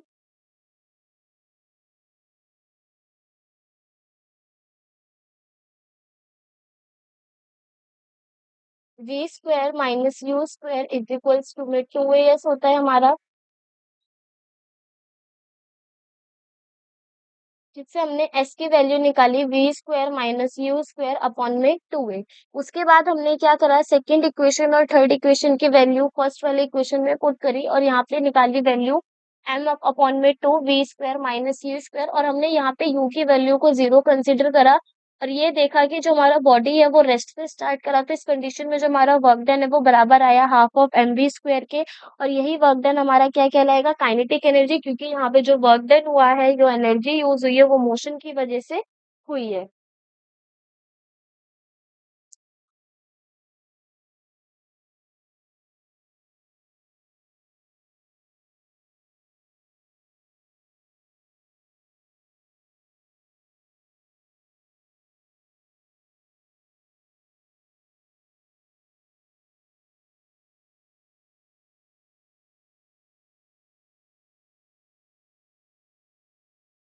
नेक्स्ट हमारे पास इसमें एग्जांपल नंबर 2 गिवन है। क्या बोला गया है, an object of mass 50 kg is moving uniform with uniform velocity 4 metre per second. मतलब एक हमारे पास ऑब्जेक्ट है जिसका मास कितना है, 15 kg।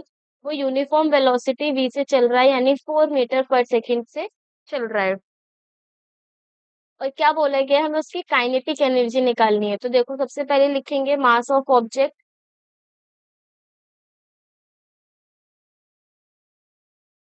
यानी m किसके बराबर है, 15 kg के।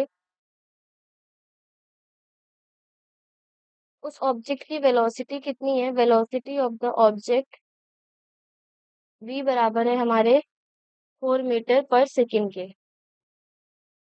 तो यहाँ पे हम देखेंगे जो एनर्जी यानी काइनेटिक एनर्जी है वो किसके बराबर होगी, half of m v square 1/2 into में मास हुआ 15, वेलोसिटी हो गई 4 मल्टीप्लाई बाय 4, यानी इसको हम कैंसिल करेंगे, ये हो जाएगा 30 इंटू में 4 मल्टीप्लाई करने पे जो हमारी काइनेटिक एनर्जी की वैल्यू है वो कितनी आएगी, 120 जूल।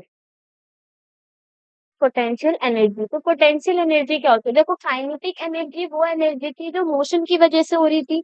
वैसे ही हमारी जो पोटेंशियल एनर्जी है, ये वो एनर्जी है जो किसकी वजह से हो रही है? उसके पोजीशन या फिर पोजीशन की चेंज या शेप की चेंज होने की वजह से होगी। तो पोटेंशियल एनर्जी की अगर हम डेफिनेशन के बारे में बात करें, the energy of a body, body की वो एनर्जी जिसकी वजह से उसकी पोजीशन में चेंज हो, उसकी शेप में चेंज हो, वो हमारी क्या कहलाएगी? पोटेंशियल एनर्जी कहलाएगी। जैसे हमारे पास कुछ एग्जांपल्स दे रखे हैं, वाटर कैप्टिंग डैम, जो भी हमारे डैम में वाटर वगैरह होते हैं, मतलब जो पानी होता है डैम के अंदर, it can rotate turbine to generate electricity due to its position above the ground. मतलब जो डैम में वाटर होते हैं, बांध के अंदर पानी वगैरह होते हैं, वो क्या होते हैं? वो ग्राउंड के कुछ पोजीशन में प्रेजेंट होते हैं, जिसकी वजह से हम टरबाइन को रोटेट करा के इलेक्ट्रिसिटी को जनरेट कराते हैं। सेकंड दे रखा है wound up spring of a toy car. इसमें हम क्या करते हैं? जब हम स्प्रिंग को वाउंड अप करते हैं किसी कार, एक टॉय कार है, जब उसके स्प्रिंग को वाउंड अप करते हैं, तो वहां पे क्या होता है कि हमारी पोटेंशियल एनर्जी पॉजिटिव होती है, लेकिन जैसे जैसे वो रिलीज होती है, वो स्प्रिंग खुलना शुरू करती है, तो उस कंडीशन पे हमारी पोटेंशियल एनर्जी रिलीज होती है, और जिसकी वजह से जो हमारी टॉय कार है वो मूव करना स्टार्ट कर देती है।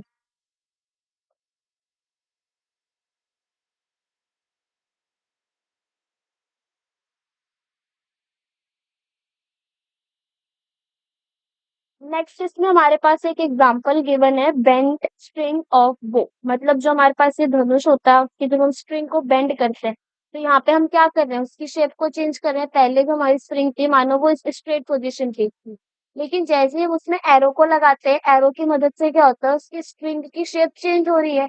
तो यही बोला गया है, बेंट स्ट्रिंग ऑफ बो में जो हमारी potential energy due to change of its shape, deformation release in the form of kinetic energy while shooting on arrow. देखो यहाँ पे काइनेटिक एनर्जी के बारे में भी डिस्कस किया गया है।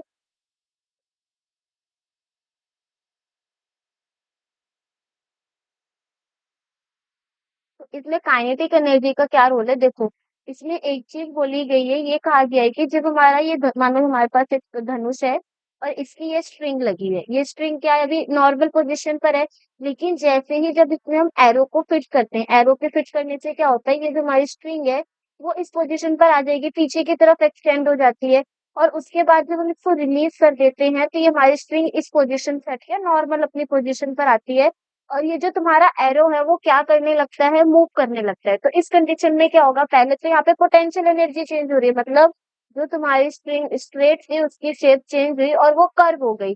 लेकिन जैसे ही इसके अंदर से हमने पोटेंशियल एनर्जी को हटाया, वो पोटेंशियल एनर्जी किस में चली गई? एरो के अंदर, और किस में चेंज हो गई? काइनेटिक एनर्जी में। और उसी काइनेटिक एनर्जी की वजह से जो तुम्हारा एरो है वो मूव करता है, और वो एक जगह से दूसरी जगह पे जाता है।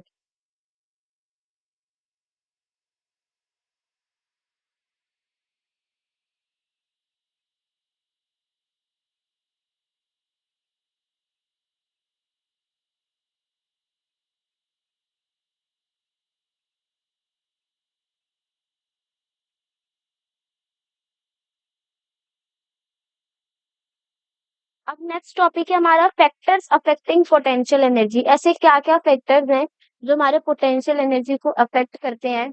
तो सबसे पहले देखो, एक चीज हमें पता होनी चाहिए, जो हमारा पोटेंशियल एनर्जी है वो डायरेक्टली प्रोपोर्शनल होता है मास के। ठीक है, मतलब अगर हमारा मास ज्यादा, तो पोटेंशियल एनर्जी भी कैसी होगी? ज्यादा। और अगर हमारा मास कम, तो हमारी जो पोटेंशियल एनर्जी है वो भी कैसी होगी? कम होगी। ठीक है।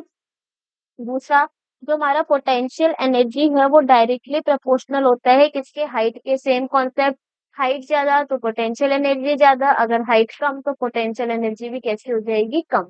तो ये हो गई हमारी इसकी रिलेशन की पोटेंशियल एनर्जी और मास में क्या रिलेशनशिप है, और पोटेंशियल एनर्जी का हाइट के क्या साथ क्या रिलेशनशिप है। ठीक है, अब देखो,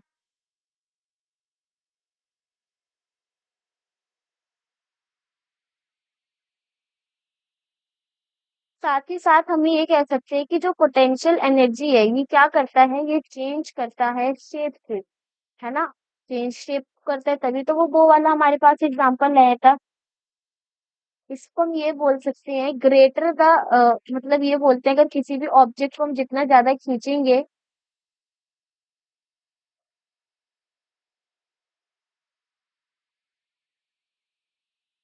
जितना ज़्यादा उसको स्ट्रेच करेंगे यानी ग्रेटर द स्ट्रेचिंग, ट्विस्टिंग, उसको जितना ज़्यादा ट्विस्ट करेंगे और उसको जितना ज़्यादा हम बेंड करेंगे, जितनी बेंडिंग करेंगे, उससे उतना ही ज़्यादा हमारी क्या होगी, मोर इज़ उसकी पोटेंशियल एनर्जी, मतलब उतनी ही ज़्यादा उसकी क्या देखने को मिलेगी, पोटेंशियल एनर्जी देखने को मिलेगी। तो यहाँ पे हमने देखा पोटेंशियल एनर्जी के कौन-कौन से फैक्टर्स अफेक्ट करते हैं। तो सबसे पहला है पोटेंशियल एनर्जी मास पर डिपेंड होता है, मास ज़्यादा तो पोटेंशियल एनर्जी ज़्यादा, मास कम तो पोटेंशियल एनर्जी भी कम। उसी तरीके से जो पोटेंशियल एनर्जी है वो हाइट के भी डायरेक्टली प्रोपोर्शनल है, ठीक है? और उसके साथ-साथ जो हमारी पोटेंशियल एनर्जी है उसकी वजह से हमारी फिजिक्स बॉडी की शेप क्या हो रही है, चेंज हो रही है। कि मतलब जितना ज़्यादा कोई भी बॉडी ट्विस्ट करेगी, बेंड करेगी या स्ट्रेच करेगी, उतनी ही ज़्यादा उसको क्या देखने को मिलेगी, पोटेंशियल एनर्जी देखने को मिलेगी।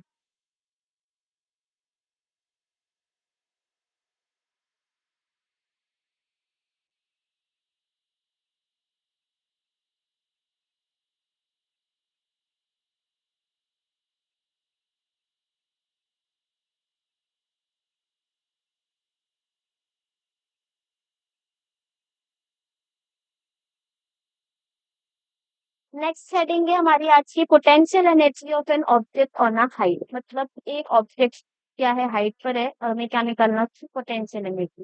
उस कंडीशन में क्या होगा, ठीक है, एक बॉडी को हम मानेंगे जिसका मास m है और वो h हाइट पर रखी है सरफेस से, ठीक है।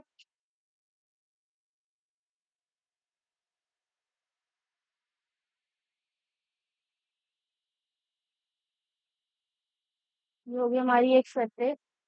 इस सरफेस के ऊपर हमारे पास एक ऑब्जेक्ट है जिसका मास क्या है। अब हम यहाँ पे ये कहेंगे, ये जो m है वो सरफेस से h हाइट पर प्रेजेंट है, ठीक है।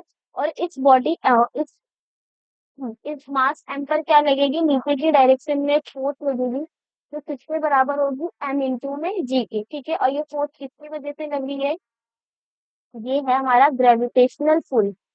क्या मतलब, जिससे जो हमारा अर्थ है वो इस ऑब्जेक्ट को अपनी तरफ क्या कर रहा है, अट्रैक्ट कर रहा है। उस फोर्स की वैल्यू कितनी है, m इंटू में g। और एक चीज और हम यहाँ पे देखेंगे कि इस ऑब्जेक्ट को उठाने के लिए, लिफ्ट करने के लिए हमें वर्क की रिक्वायरमेंट होगी जो हम ग्रेविटी के अगेंस्ट में करेंगे। तो यहाँ पे अगर हम देखें वर्क डन किससे बराबर होता है, वर्क डन बराबर होता है हमारा फोर्स इंटू में डिस्प्लेसमेंट के। तो वर्क बराबर हो गया एफ इंटू में, तो वर्क डन की वैल्यू क्या हो गई, एम जी। और एच हमारा डिस्प्लेसमेंट, यहाँ पे ऑब्जेक्ट कितना डिस्प्लेस हुआ है, वो सरफेस पे रखा था, सरफेस से वो ऊपर की तरफ अपलिफ्ट हुआ है, यानी जो उसका डिस्प्लेसमेंट है वो क्या हो जाएगा, एच हो जाएगा। तो जो यहाँ पे वर्क डन आएगा वो किसके बराबर आएगा, एम जी एच के। और यहाँ पे हम ये कह सकते हैं कि जो भी वर्क डन हुआ है बॉडी के ऊपर वो कौन सा वर्क डन है, वो है हमारी पोटेंशियल एनर्जी। तो यहाँ से हमारी पोटेंशियल एनर्जी का फॉर्मूला निकल से आता है, क्या है वो, एम जी और एच। जहाँ पर ये जो हमारी जी है वो क्या है, acceleration due to gravity.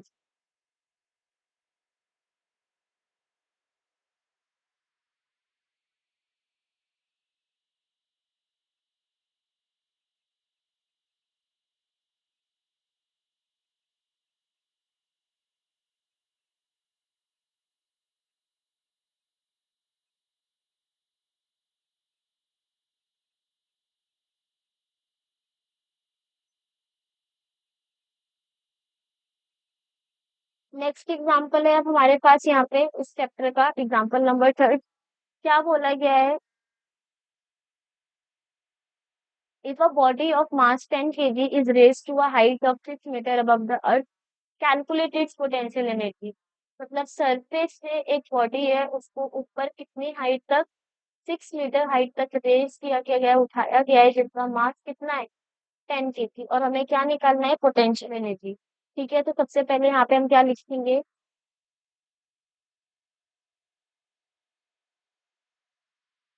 Mass of the body कितना हुआ, 10 kg।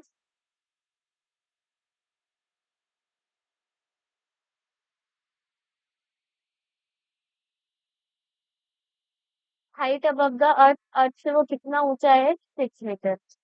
अगर हम यहाँ पे इसके पोटेंशियल एनर्जी के बारे में बात करें, वो कितना है, mgh, मास हो गया 10। जी की वैल्यू को हम 9.8 ना रख के यहाँ पे क्या रखेंगे, 10 रखेंगे, ताकि कैलकुलेशन इजी हो जाए। तो जो पोटेंशियल एनर्जी की वैल्यू आएगी वो कितनी आएगी, 600 जूल।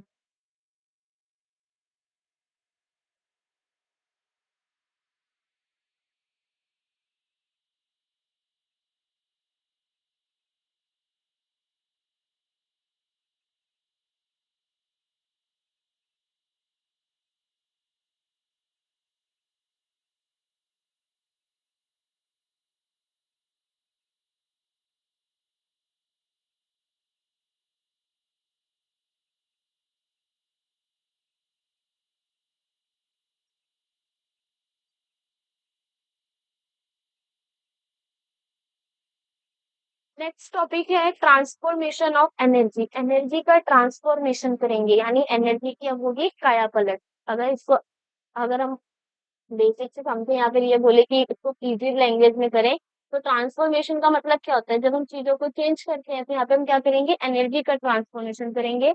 एक एनर्जी को दूसरी एनर्जी में चेंज करेंगे। तो ट्रांसफॉर्मेशन एनर्जी भी क्या होता है, the change of one form of energy, यानी एनर्जी की एक फॉर्म को दूसरे फॉर्म में चेंज करना क्या कहलाता है, हमारा ट्रांसफॉर्मेशन ऑफ एनर्जी कहलाता है। ठीक है, ट्रांसफॉर्मेशन ऑफ एनर्जी नाम से याद हो जाएगा, एनर्जी का ट्रांसफॉर्मेशन कराना, यानी एक एनर्जी को दूसरे एनर्जी में चेंज कराना, दूसरी फॉर्म में चेंज कराना क्या कहलाएगा,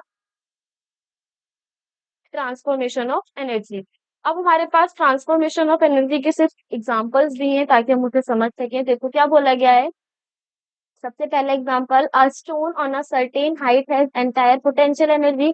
एक स्टोन है, मान लो एक स्टोन है, उसे कुछ हाइट पर है, तो इसके पास कौन सी एनर्जी होगी, पोटेंशियल एनर्जी। लेकिन जब हम उसे नीचे फेंकेंगे तो नीचे की तरफ डिस्प्लेस हो रहा है, इसमें मूवमेंट हो रही है, तो क्या होगा, but when it starts moving downward, जब तो नीचे की तरफ मूव करना स्टार्ट होगा तो वही तुम्हारी पोटेंशियल एनर्जी स्टोन की वो कम होने लगेगी, डिक्रीज होने लगेगी।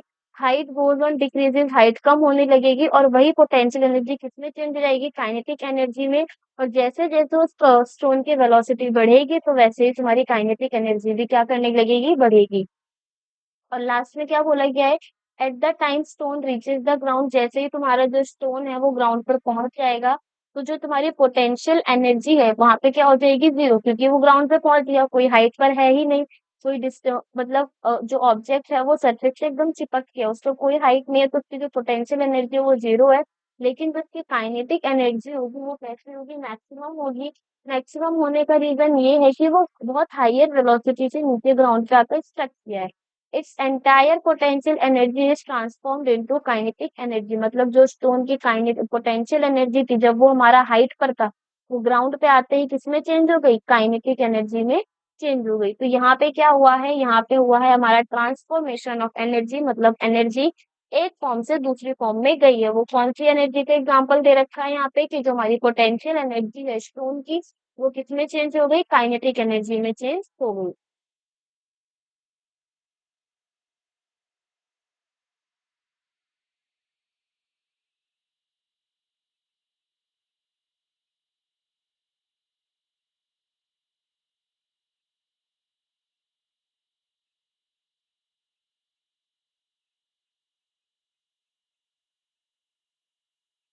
नेक्स्ट हमारे पास इसमें एक एग्जांपल दे रखा है, सेकंड एग्जांपल क्या है, at hydro electric power house, जो हमारा हाइड्रो इलेक्ट्रिक पावर हाउस होता है जिसमें पोटेंशियल एनर्जी होती है वाटर की, वो किसमें चेंज हो जाती है, काइनेटिक एनर्जी में चेंज हो जाती है, और वो दोबारा किसमें चेंज होगी, फिर इलेक्ट्रिकल एनर्जी। मतलब यहाँ पे हम एनर्जी की फॉर्म्स को चेंज करते चले आ रहे हैं।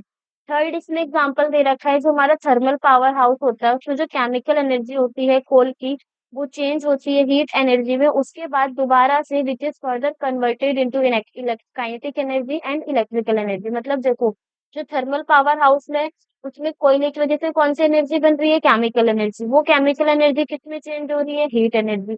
उसके बाद वो हीट एनर्जी दोबारा किसमें चेंज हो रही है, काइनेटिक एनर्जी और इलेक्ट्रिकल एनर्जी। मतलब यहाँ पर बस ट्रांसफॉर्मेशन होता चला आ रहा है किसका, एनर्जीज का। उसके बाद प्लांट्स का एग्जांपल दे रखा है, प्लांट्स में सोलर एनर्जी जो प्लांट्स हैं वो क्या करते हैं, सन से एनर्जी लेते हैं, सोलर एनर्जी का यूज करते हैं, और chemical energy in food by the process of photosynthesis के प्रोसेस से वो केमिकल एनर्जी का फॉर्मेशन करते हैं। तो यहाँ पे हमने क्या देखा, यहाँ पे हमने ट्रांसफॉर्मेशन ऑफ एनर्जी के एग्जांपल्स को देखा है।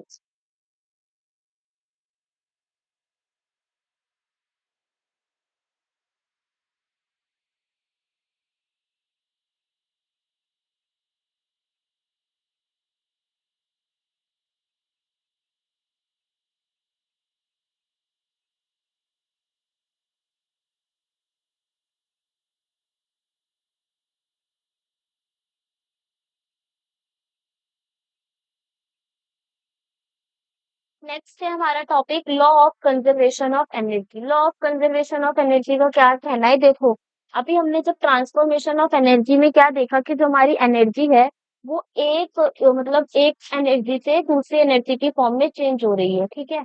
तो अब हम क्या देखेंगे कि जब हमारी एनर्जी एक फॉर्म से दूसरी फॉर्म में चेंज हो रही है तो क्या वो एनर्जी बढ़ती घटती है, नहीं। Law of conservation of energy यही कहता है कि जब हमारी एनर्जी एक फॉर्म से दूसरी फॉर्म में चेंज होती है तो जो भी उसमें अमाउंट ऑफ एनर्जी है वो हमेशा कैसी रहती है, कांस्टेंट रहती है। तो whenever energy changes from one form to another form, जब भी हमारी एनर्जी एक फॉर्म से दूसरी फॉर्म में चेंज होगी तो उस कंडीशन में जो हमारी टोटल अमाउंट ऑफ एनर्जी है वो कैसी रहती है, कांस्टेंट रहती है, ना ही एनर्जी हमारी बढ़ेगी ना ही एनर्जी हमारी घटेगी। Law of conservation of mass याद होगा तो उसमें हमने यहाँ पढ़ा था क्या, कि मास can neither be created nor be destroyed. उसी तरीके से एनर्जी का भी रूल है, energy can neither be created और नॉर बी डिस्ट्रॉयड, मतलब जितनी एनर्जी हमारी पहले थी उतनी ही एनर्जी हमारी ट्रांसफॉर्मेशन के बाद भी देखने को मिलेगी। तो law of conservation of energy क्या कहता है कि अगर हमारी एनर्जी का ट्रांसफॉर्मेशन हो रहा है एक फॉर्म से दूसरी फॉर्म में तो जो हमारी टोटल अमाउंट ऑफ एनर्जी है वो कांस्टेंट रहने वाली है, मतलब एनर्जी ना ही हमारी बढ़ेगी ना ही हमारी घटेगी। तो इसका स्टेटमेंट हमें क्या याद रखना है, या फिर ये बोलो law of conservation of energy का मंत्र क्या है। Law of conservation of energy बोलता है कि energy can neither be created और नॉट बी डिस्ट्रॉयड, ना ही एनर्जी को हम बना सकते हैं और ना ही एनर्जी को हम डिस्ट्रॉय कर सकते हैं। दूसरी चीज बोली गई although some energy may be wasted during conversion but the total energy of the system remains the same. बोला गया है कि कुछ एनर्जी जो है वो वेस्ट हो सकती है कन्वर्जन के दौरान पे, लेकिन जो हमारी ओवरऑल जो एनर्जी होगी वो हमेशा कैसी होगी, सेम होगी, कांस्टेंट होगी, ना वो बढ़ेगी ना ही तो वो घटेगी।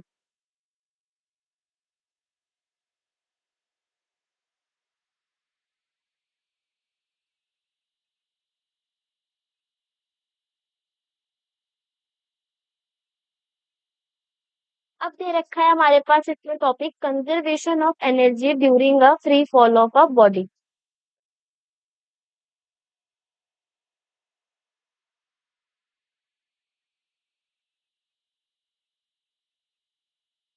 फ्री फॉल की कंडीशन दे रखी है, फ्री फॉल की कंडीशन में देखो मानो हमारे पास यहाँ पे एक बॉल गिवन है,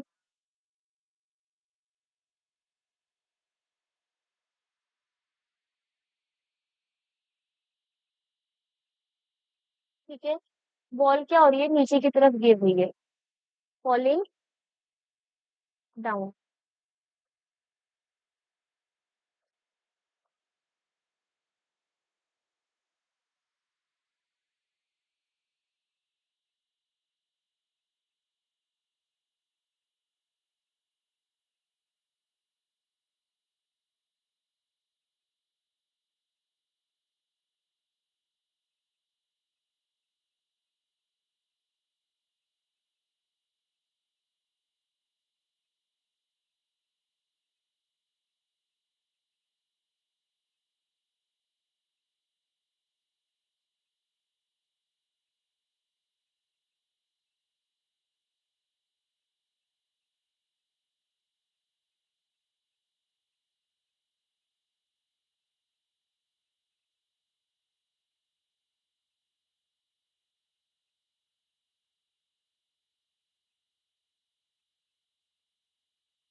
देखो यहाँ पर हमारे पास क्या गिवन है, यहाँ पर हमारे पास बॉल्स गिवन है जो क्या कर रही है, फ्री फॉल की कंडीशन पर है, यानी नीचे की तरफ फॉलिंग डाउन हो रही है।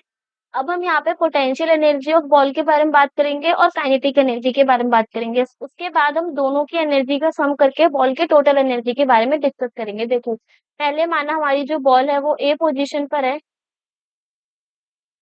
उसके बाद बॉल हो गई हमारी बी पोजीशन, देन सी, उसके बाद डी और लास्ट में हो गई हमारी ई पोजीशन पे। ठीक है, ई पोजीशन पे आते ही जो हमारी बॉल है वो ग्राउंड पे एकदम स्टिक हो जा रही है,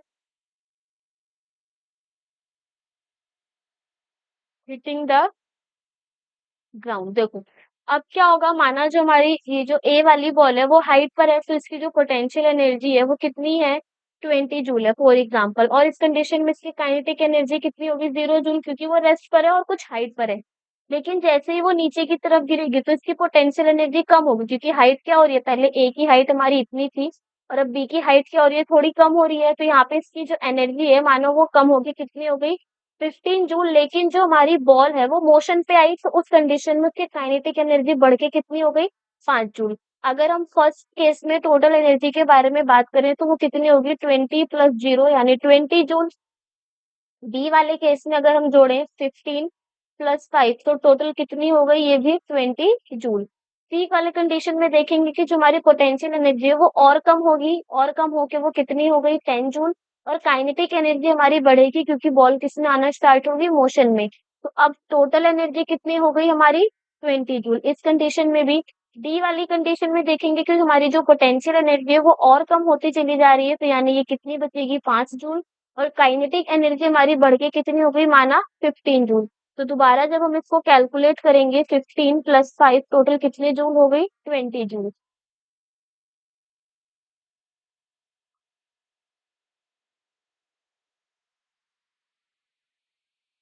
ई वाले केस में जो हमारी पोटेंशियल एनर्जी है वो 0 हो जाएगी, क्योंकि वो ग्राउंड से बिल्कुल भी हाइट पर प्रेजेंट नहीं होगी। और वहीं अगर हम काइनेटिक एनर्जी के बारे में बोले तो यहाँ पे हमारी काइनेटिक एनर्जी मैक्सिमम होगी, यानी 0 + 20 टोटल कितने जूल आ गया, 20 जूल आ गया।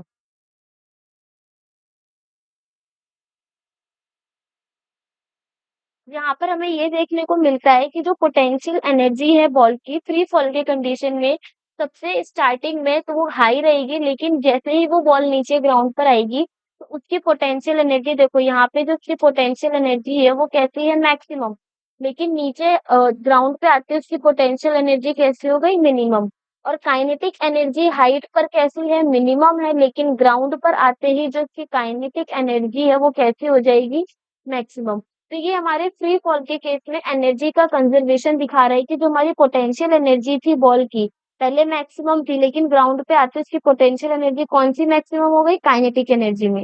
ये एनर्जी का कंजर्वेशन दिखाया गया है फ्री फॉल की कंडीशन में।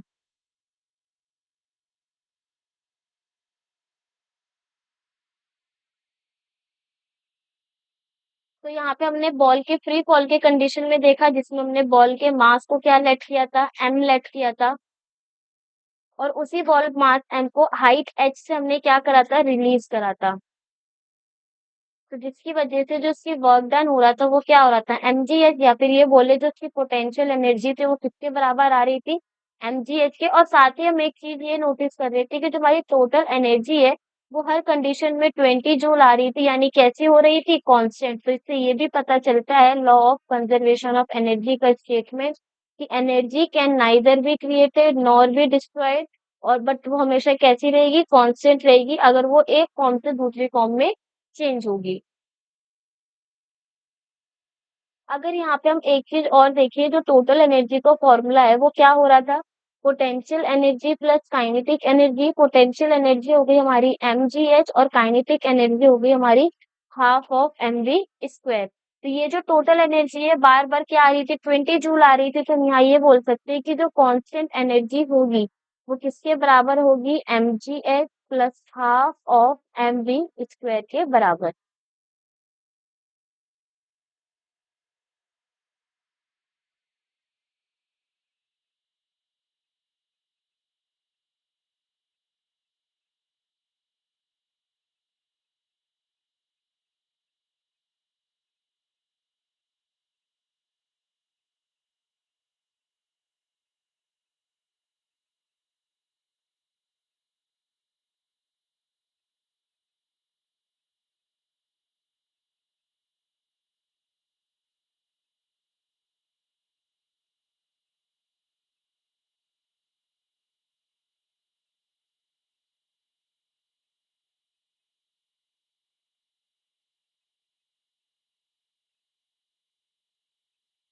अब नेक्स्ट टॉपिक आता है हमारा इसमें पावर। पावर क्या होता है? तो देखो, power is defined as the rate of energy consumption, मतलब कितनी एनर्जी का कंजप्शन हुआ है हमारा, उसी को हम क्या बोलेंगे? पावर बोलेंगे। ठीक है, the rate of energy consumption, कितने एनर्जी का कंजप्शन हुआ है, वही हमारा क्या कहलाएगा? पावर। ठीक, पावर को हम ये भी बोल सकते हैं, इसको अगर हम फॉर्मूले के बारे में बात करें, तो पावर हमारा बराबर होता है कितना वर्क डन हमने किया है, कितने टाइम ड्यूरेशन में, क्योंकि कितना वर्क डन हमने कितने टाइम ड्यूरेशन में किया है, वही हमारा बताते हैं कि हमारी कितनी एनर्जी की कंजप्शन हुई है। तो वर्क डन को अगर हम डब्ल्यू से डिनोट करें और टाइम को टी से डिनोट करें और पावर को हम डिनोट करते हैं किससे? टी से। तो यहाँ पे हम ये देख सकते हैं कि पावर किसके बराबर हो गया? वर्क डन अपॉन में टाइम।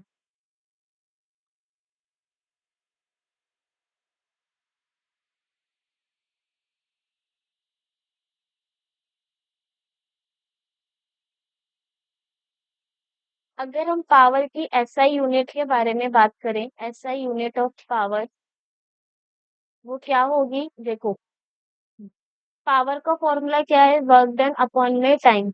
वर्क की यूनिट क्या होती है? जूल। और टाइम की यूनिट क्या होती है हमारी? सेकेंड। तो पावर की एसआई यूनिट क्या हो गई? जूल पर सेकेंड। और वॉट।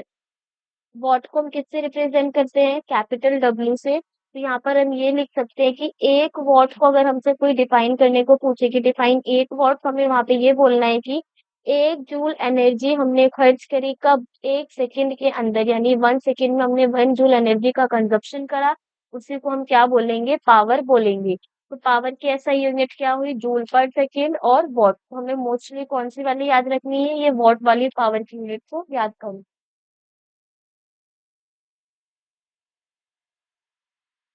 अगर हमसे कोई एवरेज पावर के बारे में पूछे कि अब बताओ किसी भी ऑब्जेक्ट का एवरेज पावर कितना है, तो वहां पे एवरेज हम क्या करते हैं? टोटल सम्स, यहाँ पे हम क्या करेंगे? टोटल वर्क डन, जितना भी हमने वर्क डन किया है वो, उसको डिवाइड कर देंगे किससे? टोटल कितना हमने उस वर्क डन को करने में टाइम लिया है। तो उससे हमारा क्या निकल के आ जाएगा? किसी भी बॉडी का एवरेज पावर निकल के आ जाएगा।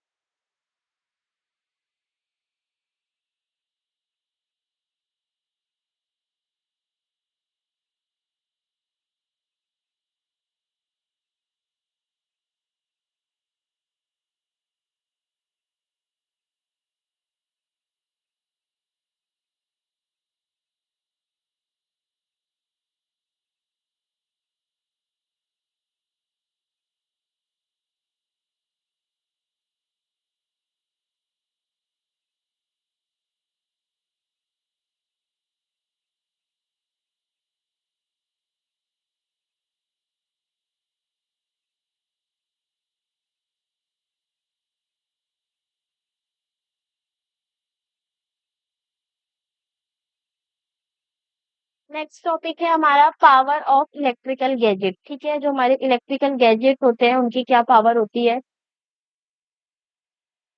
जो हमारे इलेक्ट्रिकल अप्लायंस होते हैं जिनको हम अपने घरों में यूज करते हैं, वो क्या बताते हैं? Rate at which electrical energy consumed by it, मतलब जो भी हमारे इलेक्ट्रिकल गैजेट के अंदर की जो पावर की सप्लाई है, वो हमें ये बताती है कि कितनी एनर्जी उस गैजेट ने यूज करी है। एक, वही हमारी क्या होती है? Power of electrical gadget.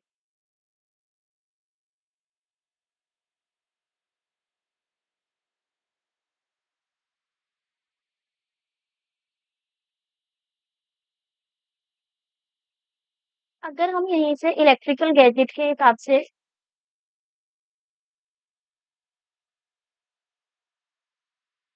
Power की बड़ी यूनिट के बारे में बात करें, बिगर यूनिट ऑफ पावर, तो वो क्या होगी? देखो, जैसे एनर्जी की बिगर यूनिट क्या थी? Kilo joule.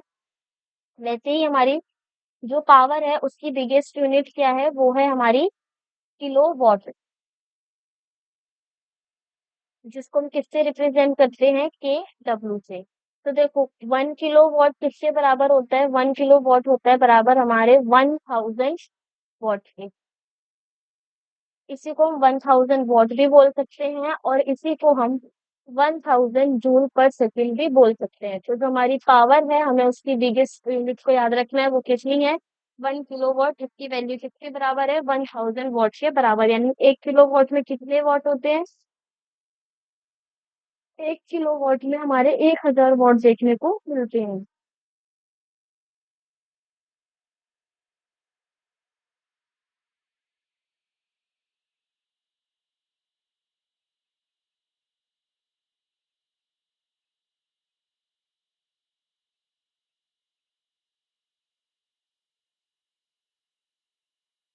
अब हमारे पास एक यहाँ पे क्वेश्चन गिवन है। क्या बोला गया है क्वेश्चन के अंदर एग्जाम्पल में?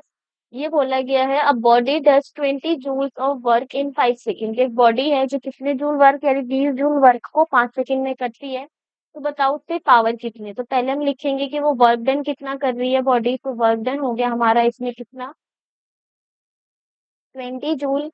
और जो उसको टाइम लग रहा है वर्क डन को करने में यानी टाइम टेकन, वो कितना है? 5 सेकेंड। तो अगर हम यहाँ से पावर निकाले, पावर का फॉर्मूला होता है वर्क डन अपॉन में टाइम, यानी पावर हो गया हमारा 20/5 जूल पर सेकेंड। कैंसिल होके जो पावर की वैल्यू आएगी वो आएगी 4 जूल पर सेकेंड और 4 वॉट।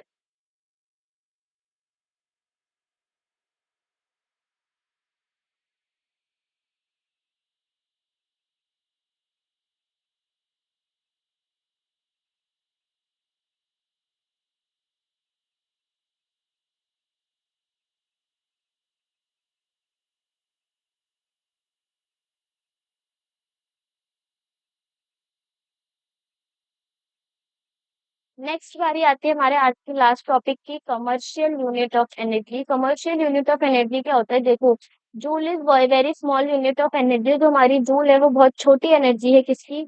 बहुत छोटी यूनिट है किसकी? एनर्जी की। And it is inconvenient to use it where a large quantity of energy in involve. देखो, जो हमारी जूल हैगी वो ऐसा यूनिट है एनर्जी की, लेकिन बहुत छोटी यूनिट है।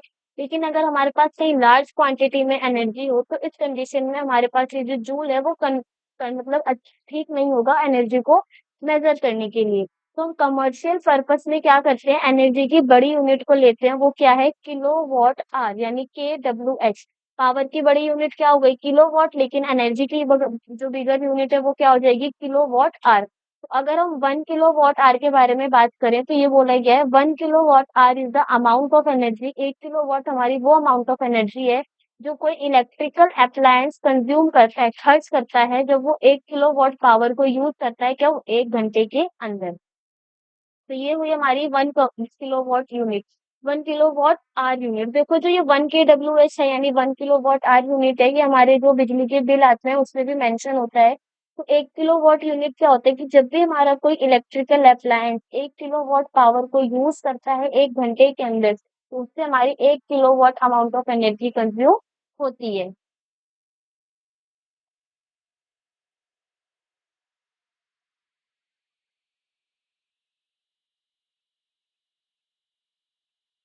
अब हमारे पास यहाँ दे रखा है relation between kilowatt hour and joule. मतलब जो हमारा KWH और जूल के बीच में रिलेशन है उसको बता रखा है। किलोवाट आवर हो गया हमारा KWH और जूल हो गया हमारा जी। अब इनके बीच में क्या रिलेशन है देखो, 1 किलोवाट आवर बराबर होगा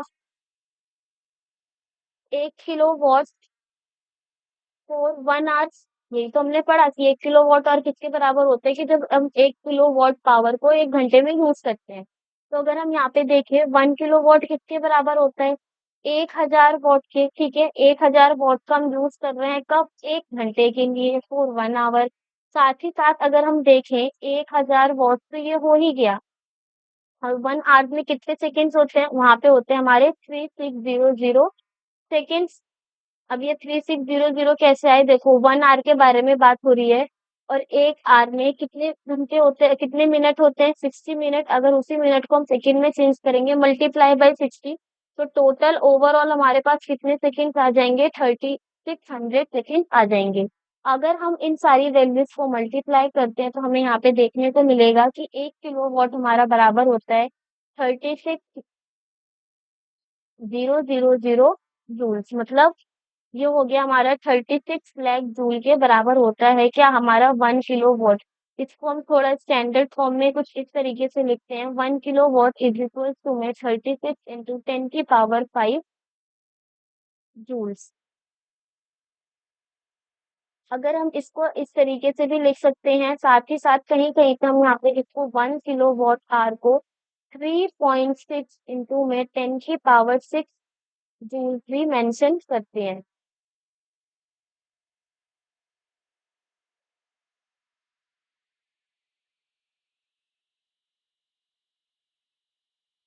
तो ये हो गई हमारी किलोवाट और जूल के बीच में रिलेशन। ये हमारा एमसीक्यू पर्पस के लिए इम्पोर्टेंट तीनों पॉइंट्स हैं, जिसमें किलोवाट आवर की यूनिट दे दी जाएगी, या तो वो हमारे से विदाउट डेसिमल फॉर्म में भी पूछ सकता है, वो विद डेसिमल फॉर्म में भी पूछ सकता है। तो हमें याद होनी चाहिए कि 1 किलोवाट किसके बराबर है, 3.6 इंटू 10⁶ जूल, साथ ही साथ 36 इंटू 10⁵ जूल और 36 लाख जूल। ये सारी वैल्यूज हमारी किसके बराबर है, 1 किलोवाट आवर के बराबर है।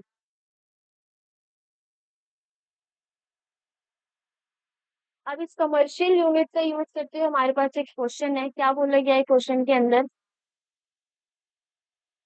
अब बल्ब ऑफ 60 वॉट, बल्ब की पावर दे रखी है कितनी है, 60। तो यहाँ पर हम ये लिख लेंगे, power of bulb is equals to में 60 watt is use for 6 hours, कितने टाइम के लिए यूज हुई है, 6 आवर्स के लिए यूज हुई है। How many units kilowatt of electrical energy are consume, मतलब हमें एनर्जी निकालनी है, लेकिन किसमें, किलोवाट में। देखो, अगर 1 किलोवाट में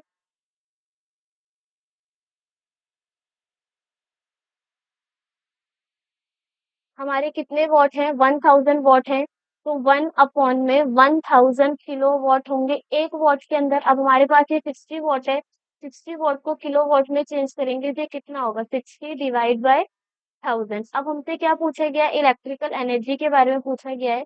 तो एनर्जी क्या होती है, एनर्जी होती है हमारी कितने, कमर्शियल एनर्जी क्या होती है, हमने कितने पावर को कितने टाइम के लिए खर्च किया, यानी पावर इंटू में टाइम, पावर की वैल्यू कितनी है, 60/1000 इंटू में 6। यहाँ से हम क्या करेंगे, 60 से मल्टीप्लाई करेंगे, हो जाएगा 36/360/1000। जीरो से हमारा जीरो कैंसिल हो जाएगा, और जब हम ऊपर पॉइंट को डेसिमल लेके जाएंगे तो हो जाएगा हमारा 0.36 किलोवाट आवर, यानी इतना हमारा एक इलेक्ट्रिकल अप्लायंस एनर्जी को कंज्यूम करेगा।